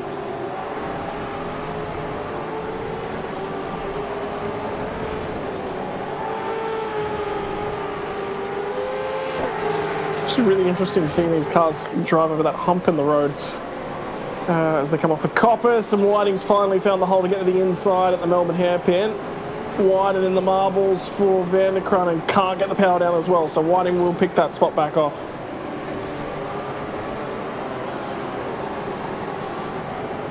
Nice check of the box there for the man behind the wheel, the Officio 25, as we're approaching the final 20% of this race, although we've still got to get there with this lap and one more before we can start counting down the final 10 laps of this race. And now look at that, there already a couple of car lengths for Whiting. Can he possibly go after Justin McLean? The gap up to him is 7/10 of a second? No, it's quite a bit more. Yep. That's Fractionally over 2 seconds at the moment. So, but you're right, now that he's clear of Matt Van der Kran, that might be the opportunity to show that pace and go in pursuit.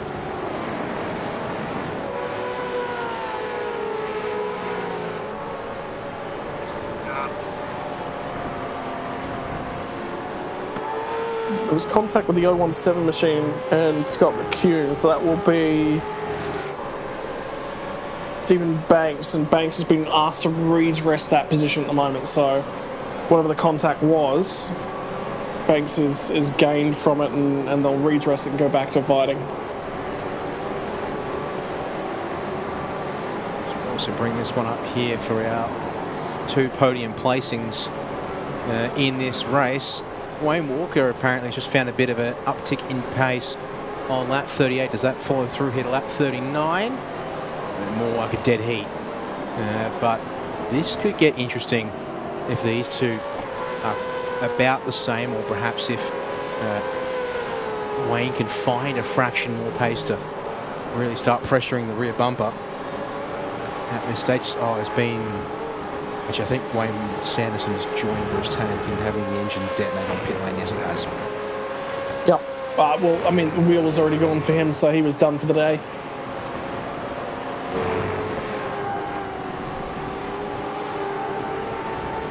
Mike Poynton inside the 5 at the moment, and McLean is trying to make some inroads. And if it hadn't made it for lap 38, he would have.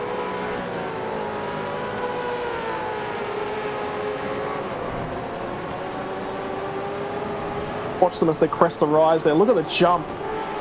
So it'll just launch.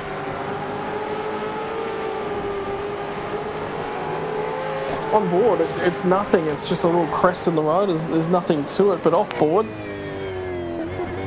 really see the cars launch themselves down that back straightaway. Logan Barnett starting to line up and look for the opportunity to harass Matt Van der Kran. Short run speed has been good for Van der Kran, but it's this long run. Actually, just watching a lot of drivers crawling out of that final corner. As well, Michael Whiting had the car all out of shape just ahead of Van der Kran. So even though Whiting got the job done, may not necessarily be over yet.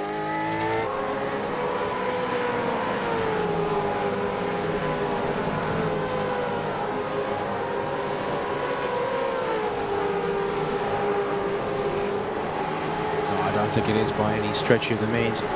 And that there, whilst we're on board with Van der Kran, I think was kind of telling that whilst, pardon me, it was Barnett looking quite threatening, Van der Kran really prioritising extremely straight and early exits in terms of getting the car straightened up very early for the exit of those hairpins to try and allow him to basically plant the throttle in a second and just let the car pull itself out. Whereas Barnett. McLean's up the road ahead, tackling Quinn. And Barnett there, not afraid to really sort of throw it in a little bit more to the corner. So we'll see if that can work as we are now in this final 10, although we're now nearly at 9 laps to go of this race. And this is one of our other packs here a little further down. Stacey Boyd still holding off Stephen Kennedy, who in turn is trying to keep Troy Stonestreet and John Latham at bay as they all nearly rip each other's bumpers and off there into the Melbourne hairpin. Yep, so they're all lining up to have a go at Stacey Boyd now. The real question will be who will be first. You just see John Latham's really strong on the brakes at the moment as he rides up onto the back end of this pack. His first victim will be Troy Stonestreet, and then it'll be Stephen Kennedy, and then it'll be Stacey Boyd. So, with Stephen Kennedy, you'd like to get this one done nice and early. Just give yourself that few laps. Just a little bit more margin. Lap times have fallen off for our race leader 1.2 seconds. Remember, we ran a 30.254, so. But now he's matching to a second and third. Oh, I tell you what, John Latham just about went into the back of Troy Stonestreet at the moment, so that one might be worthwhile keeping an eye on. Indeed, again, the nose is being shown as they get a coppice out wide. You're on the marbles as you run through the crest here. Remember, there's a chicane and they will make contact, and around goes Latham, hangs onto it, does find the fence. Looks like it's tracking relatively straight, but he'll lose about 10 spots.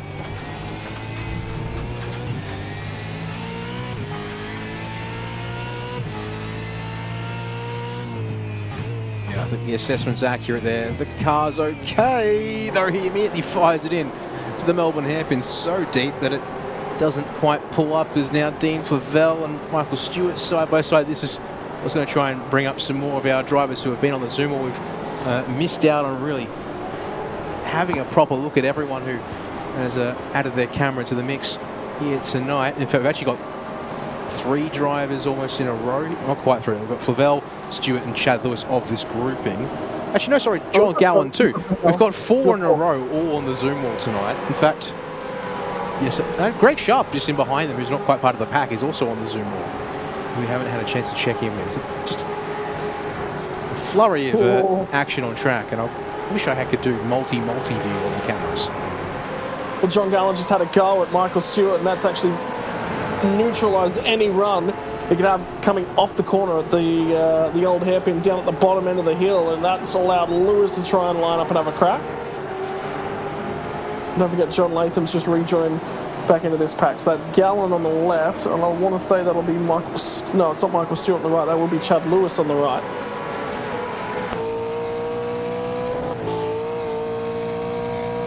Can confirm that for you there.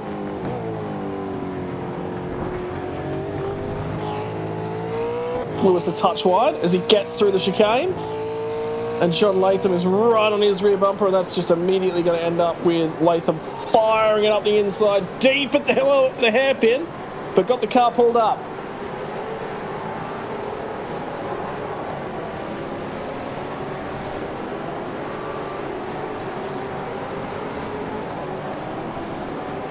Needs to check that box nicely there. For these 2 guys now. Dean Flavell has, of course, brought us the Dino Dyno for many a race. How hard has he been working tonight? Is he on the limit? Quite, yes. I was just going to get up Michael Stewart's as well, because they are now, of course, currently running nose to tail. And there you go for Dean Flavell. He is working hard. Oh, so is Michael Stewart now, though, trying to fend off John Gallen.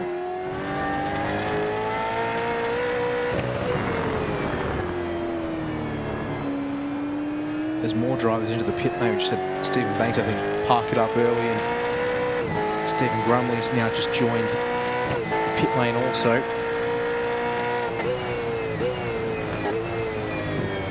So John Latham's just ranging up on the back of these guys as well after his adventure. So he's not too far away at all. Oh, Chad Lewis just missed the corner. So anywhere you look at the moment, it is aggressive.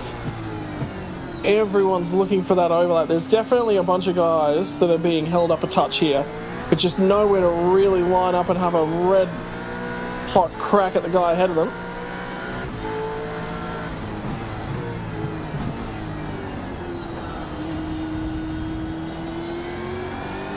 Vernicron's still ahead of Logan Barnett in that battle as well.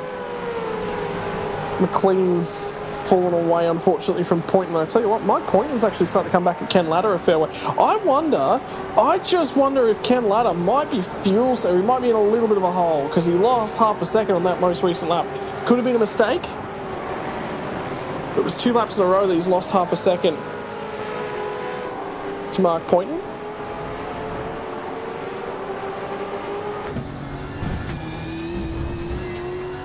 So Poynton late in this one, starting to come back. Ken Latta hasn't made as much of an inroad this time by.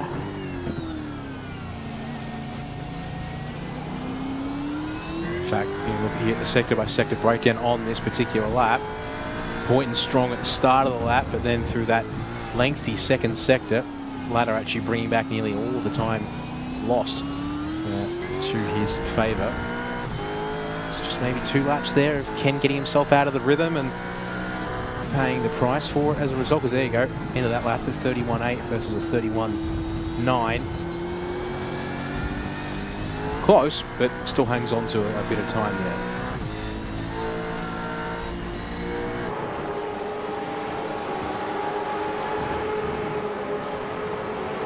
Getting awfully close for 8th as well here, Scott, as we're closing in now. Final 5 laps of this race here tonight.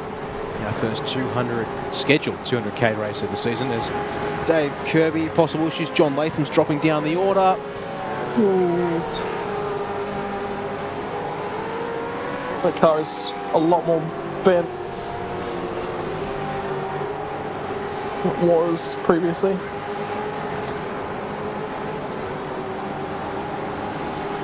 And he has lost a bunch of spots. Something for John Latham in turn 1 on this lap. Pitch very narrow. Up the inside and around. On the side slash nose of John Gallen. Unfortunately for John Latham, it's going to be a tale of 2 different races because he was very, very good up until the last 10 laps. Well, where can Latham go will be the issue, but it will be the thing that race control will have to determine is whether or not Latham was forced there.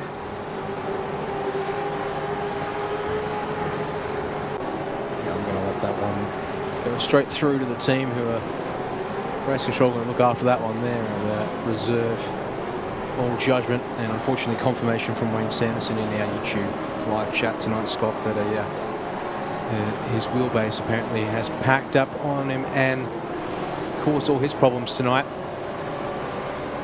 As David Kirby on the radio again and sounding a little animated now.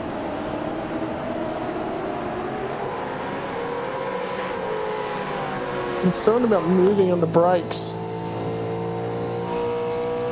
That's the run to Melbourne hairpin, although he's just squeezing Kirby Waugh very tight every time that he does so.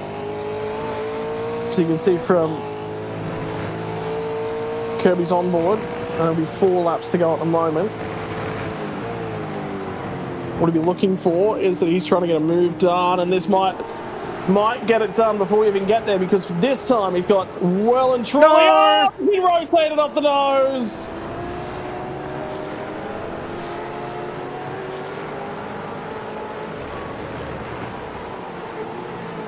Well, that was the opportunity for 307 to get down the inside, and Dave Kirby was looking for an opportunity to get the move done. Unfortunately for Parker, drifted wide, opened up that hole. And either way,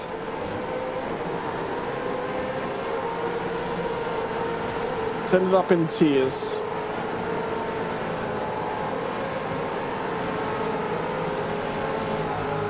By the way, keep in the back of your mind, incident point counts as well.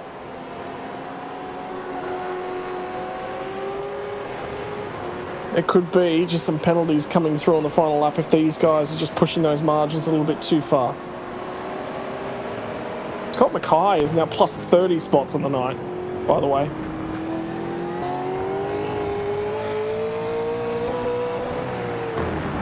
So I think that one will decide itself. At the moment, it's looking like anyway.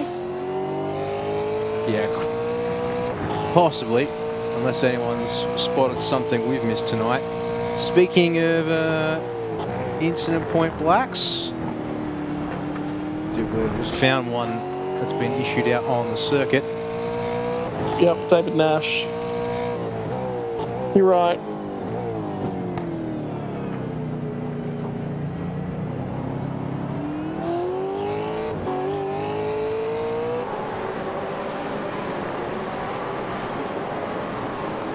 So now, just 2 laps remaining in this one here tonight, folks. Everyone's been trying. Oh, there's been big trouble back down at the hairpin, I think. Yep, we've had a big tangle up here in this group of cars. It was at the top of the 20s. Stewart's lost a ton of spots, and so has Dean Flavell. Oh, Tim Nichols in there too. It's a bloodbath now as they come off the hairpin at Goddard's. Yeah, and running out of time.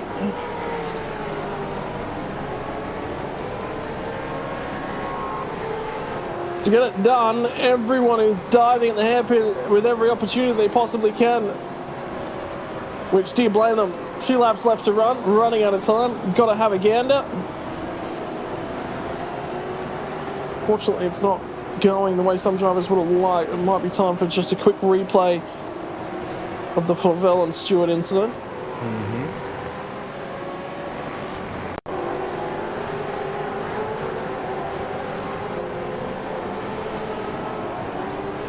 Braking deep. Oh no, Yeah. Michael.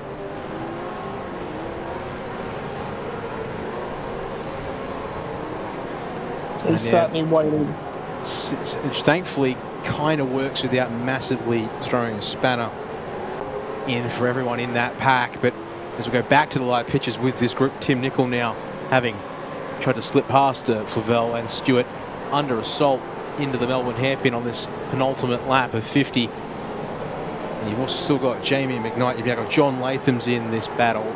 Brad Doble, Travis Hunter, less than a second away as well as up to... Nichol. Oh no, he's got him. He's rotated twice in a couple of laps for Dean Flavell.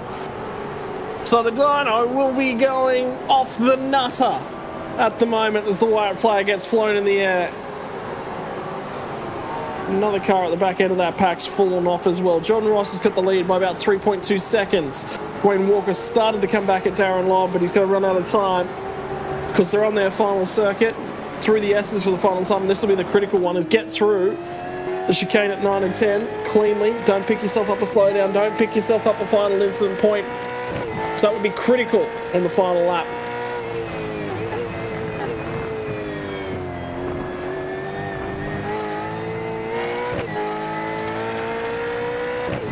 Another run to home. Vanderkruijt and Barnett duking it out. But for Jordan Ross, again, calm, cool, collected, in control, and another race win from Donington for Rossi.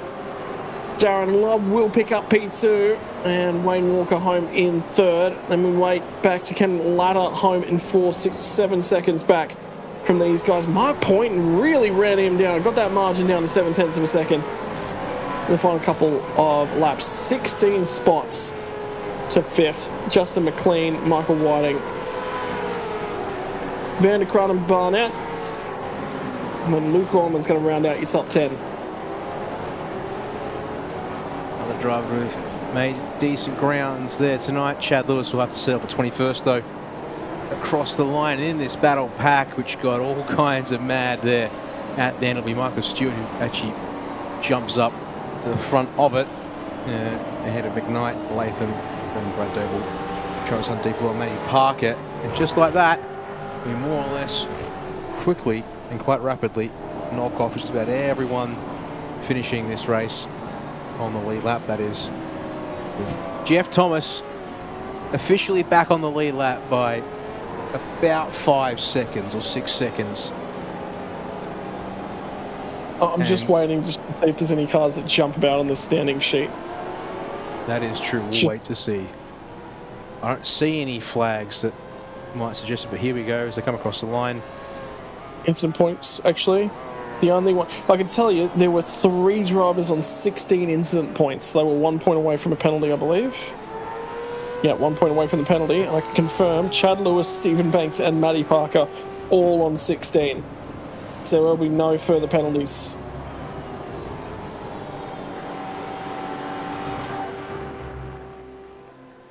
So a day where we say, lest we forget, and we will remember them.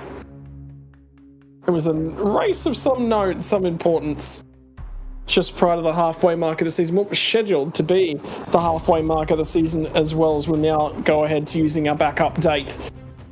4 rounds in the books. And it was Jordan Ross from Darren Lobb, Wayne Walker, Ken Latta, Mark Pointenhome inside the top 5. Justin McLean from Michael Whiting, Matt Vanderkrant, Logan Barnett, and Luke Allman, your top 10 there, Dan. And as you said there, of that top 10, your top 4 finished as they were. 7th and 8th actually ended up switching with Whiting ahead of Vanderkrant. Logan Barnett, also a driver who started in the 10, dropping down, and then Pointon up from P21, McLean up from 14th, and Luke Allman up from 24th, just to give you a bit of an idea of the numbers gains. But as you said, in behind Chris Burridge there in 11th place, Scott Mackay from practically last in the field, comes home tonight in 12th to be our biggest mover of the race. We'll confirm if that indeed will award him the chosen driver of the day. Or whether perhaps if you have an agreement there or disagreement in the chat, let us know right now as we wrap through these race results. Dean Logsdale behind him will have to settle for 13th tonight, with Stacey Boyd there in 14th.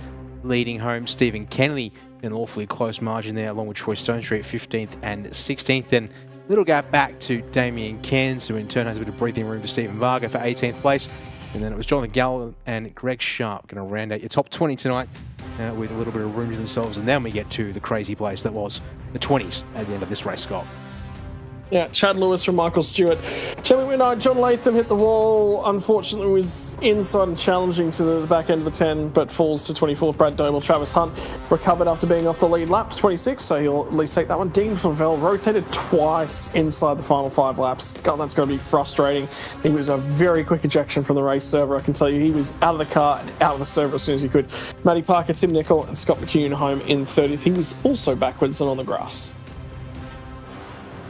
Yeah, unfortunately, quite a few drivers getting all kinds of tripped up and out of sorts tonight, which made their life a bit of a misery. Gary Buckland was one of those early on there, has to settle for 31st place here tonight.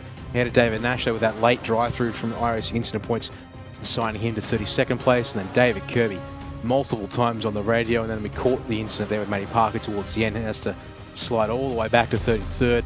Darren Goosey and Jeff Thomas, as we said there, your final 2 drivers to finish on the lead lap of this race. And then everyone below these drivers didn't take the checkered flag, but we can include Stephen Grumley, and believe Stephen Banks will just squeeze in here on getting race points based on, yep, he will indeed. At 10 laps down, he's the last driver who will score championship points from tonight's running, with Wayne Sanderson, Bruce Tannick retiring from the race, and Stewie Hall not taking the start of this one here tonight at all. So 39 starters and 35 finishes here from Donington Park for round 4 of the V8 veterans. So I just had something sent into my inbox that I think might make this one, and I think it's appropriate, is that plus 30 spots from where he was originally slated to grid up, and a return vet as well. Scott Mackay, I think, deserves Chubby Buns Burgers driver of the day. It just feels right, doesn't it? Yeah, I mean, it's one of those things where it's like, all I've got to see is the fact that there wasn't a qualifying time at the end of the session. I mean, I can't even click in on his name and see that he at least tried to qualify, went out there and did 2 laps, and neither lap counted. So it's not a case of starting from the back per se intentionally. And I mean, yeah, we do have a couple of drivers, it seems, well, a couple of drivers, I should say, not seems, who are former servicemen and service with armed forces. So I think at the end of the day, yeah, I don't really have any objections to that nomination for Driver of the Day for this week's racing here at Donington. Righto, so we're going to jump on through to our post-race ceremonies, and we'll start by interviewing the driver that managed to get the job done from Synergy Sim Racing. Jordan Ross, Donington was a challenge. You had to get back through the field and then get the elbows out, get some overtaking done. I mean, strategy-wise, you're always confident that it was going to play back out your way, but sometimes it's fun just to drop a few spots through the field, have a heavy car, and then try and get the overtakes done as well. That looked challenging. Yeah, it was fun because it was a bit boring out the front, but it was cool to pass some cars, and I was mindful of not overstressing the tyres. So it was just about like sitting in line and waiting until you got the tyres to make the pass and then get it done. But yeah, it was fun racing those guys, and they will give you room, and you can race them fairly, and they're not going to belt you off the track. So it was good. In terms of things, Donington here were originally scheduled to get some British-styled weather, so are you happy this one's played its way out in terms of sun and sunshine, or would you have preferred to see some drips and drops attracted to a British track, British weather for a British track? That would have been fitting last week.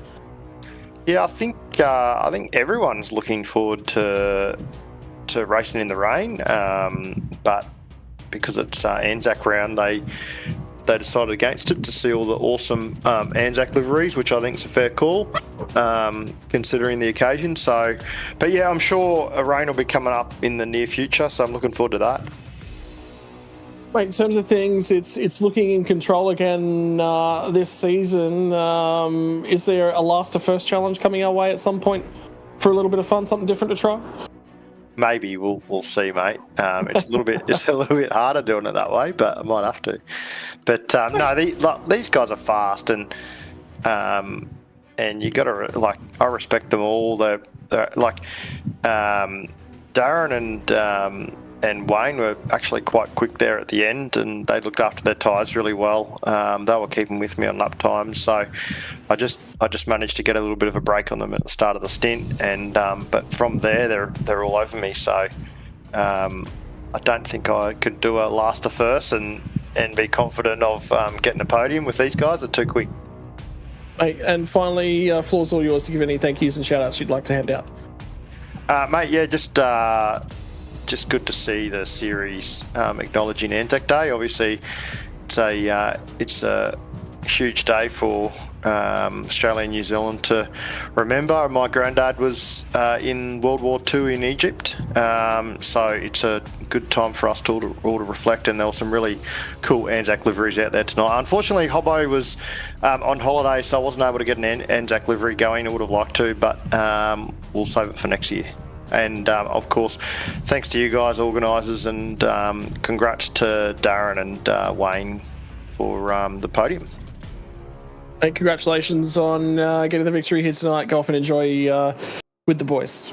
Thanks, mate. See ya. All right, I think we've only got one more driver to have a little bit of a chat to at the moment, so we might see if we've actually got Scott Mackay on standby as well to come and chat to us about his drive through the field. But for the meantime, Dan Yeaman as Wayne Walker out of P3.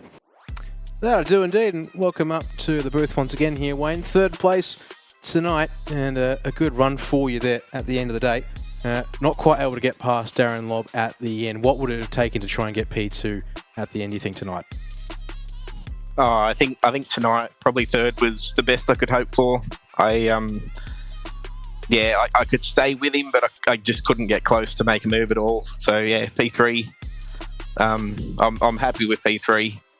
It's not one of my favourite tracks, so yeah, pretty happy with P3.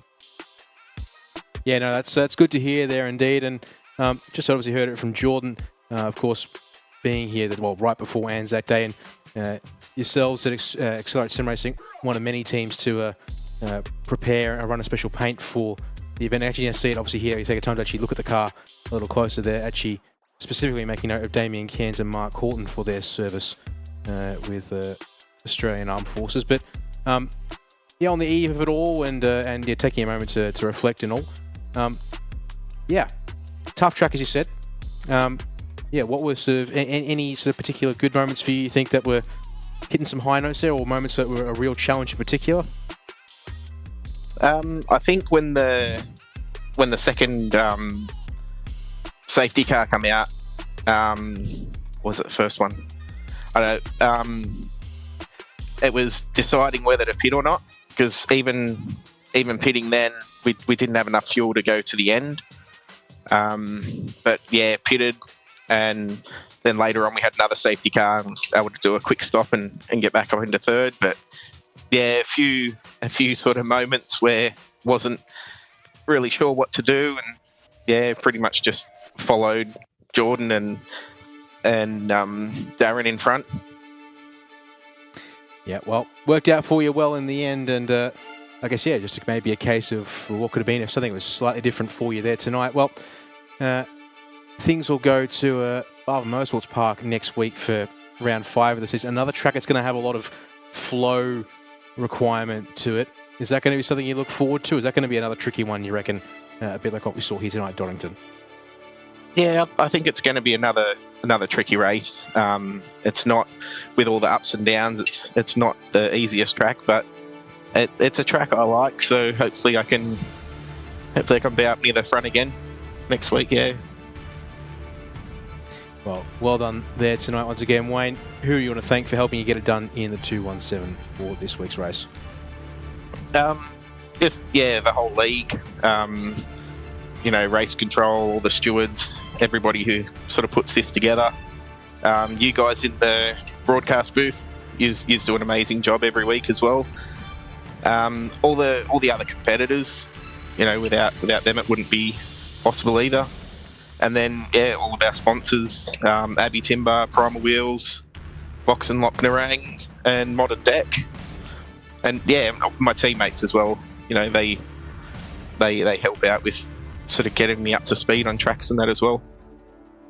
Well, there we are. Thank you very much. Wayne Walker, our driver, finishing third tonight here at Donington.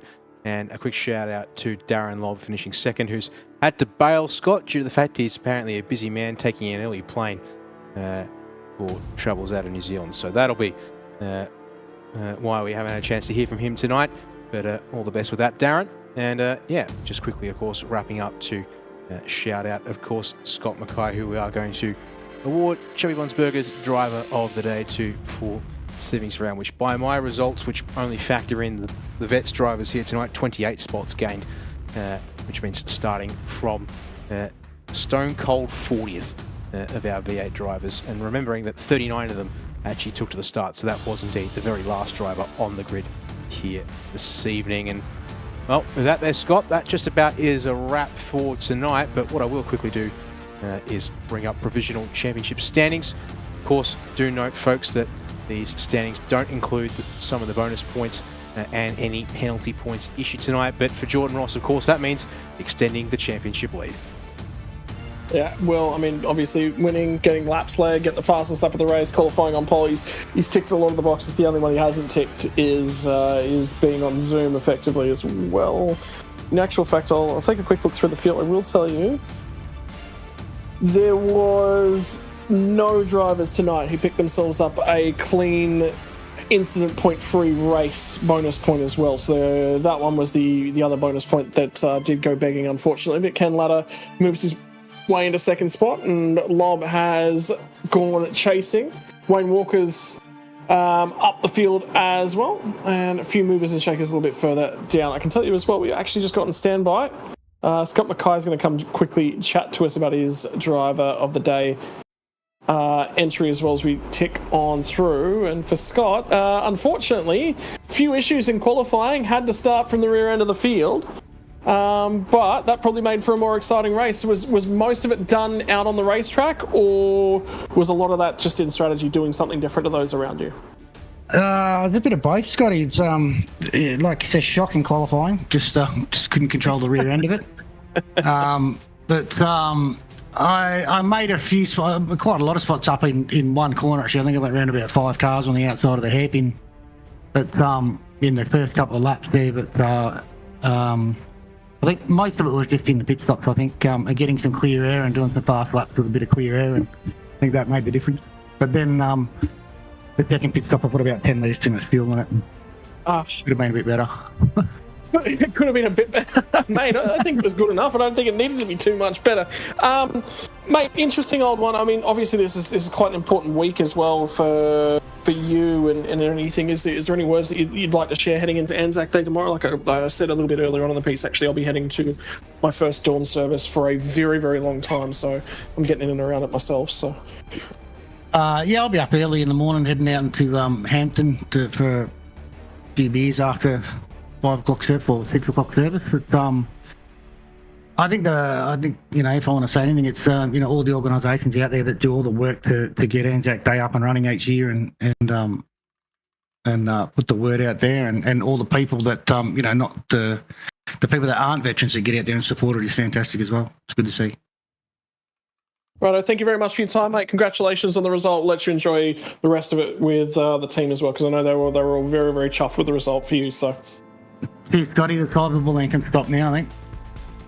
Yep. So the big question is, who do you think's the better Scott out of the three of us now? We just put a line through a gamble. We know he's the better one of the lot of us, but right, yeah, it's hard to go past Gambo, but I've got to say me. All right, mate. We'll have to keep testing that one throughout the season, I reckon. Cheers, Scotty. Right, that is going to bring us to a close here. On behalf of the V8 veterans for season number 24 from Donington Park. Next time out, we're heading to Barber Motorsports Park. It's going to be tight, it's going to be twisty, overtaking even more difficult to do. Managing those tyres will be even more critical than it was tonight. Join us again next time out from 8:30 p.m. Australian Eastern Standard Time next week as we go racing once more for the V8 veterans. On behalf of all the sponsors that make it possible, our title sponsor, RaceKraft Simulations, Logitech G, Nova Sim Sports, Parramatta Isuzu, Player One Sim Gear, LGC Images, Chubby Buns Burgers, giving us our driver of the day sponsor, and SwidSpeed as well. Ladies and gentlemen, we'll see you again next week. We can go racing once more for season 23 of the V8 Vets.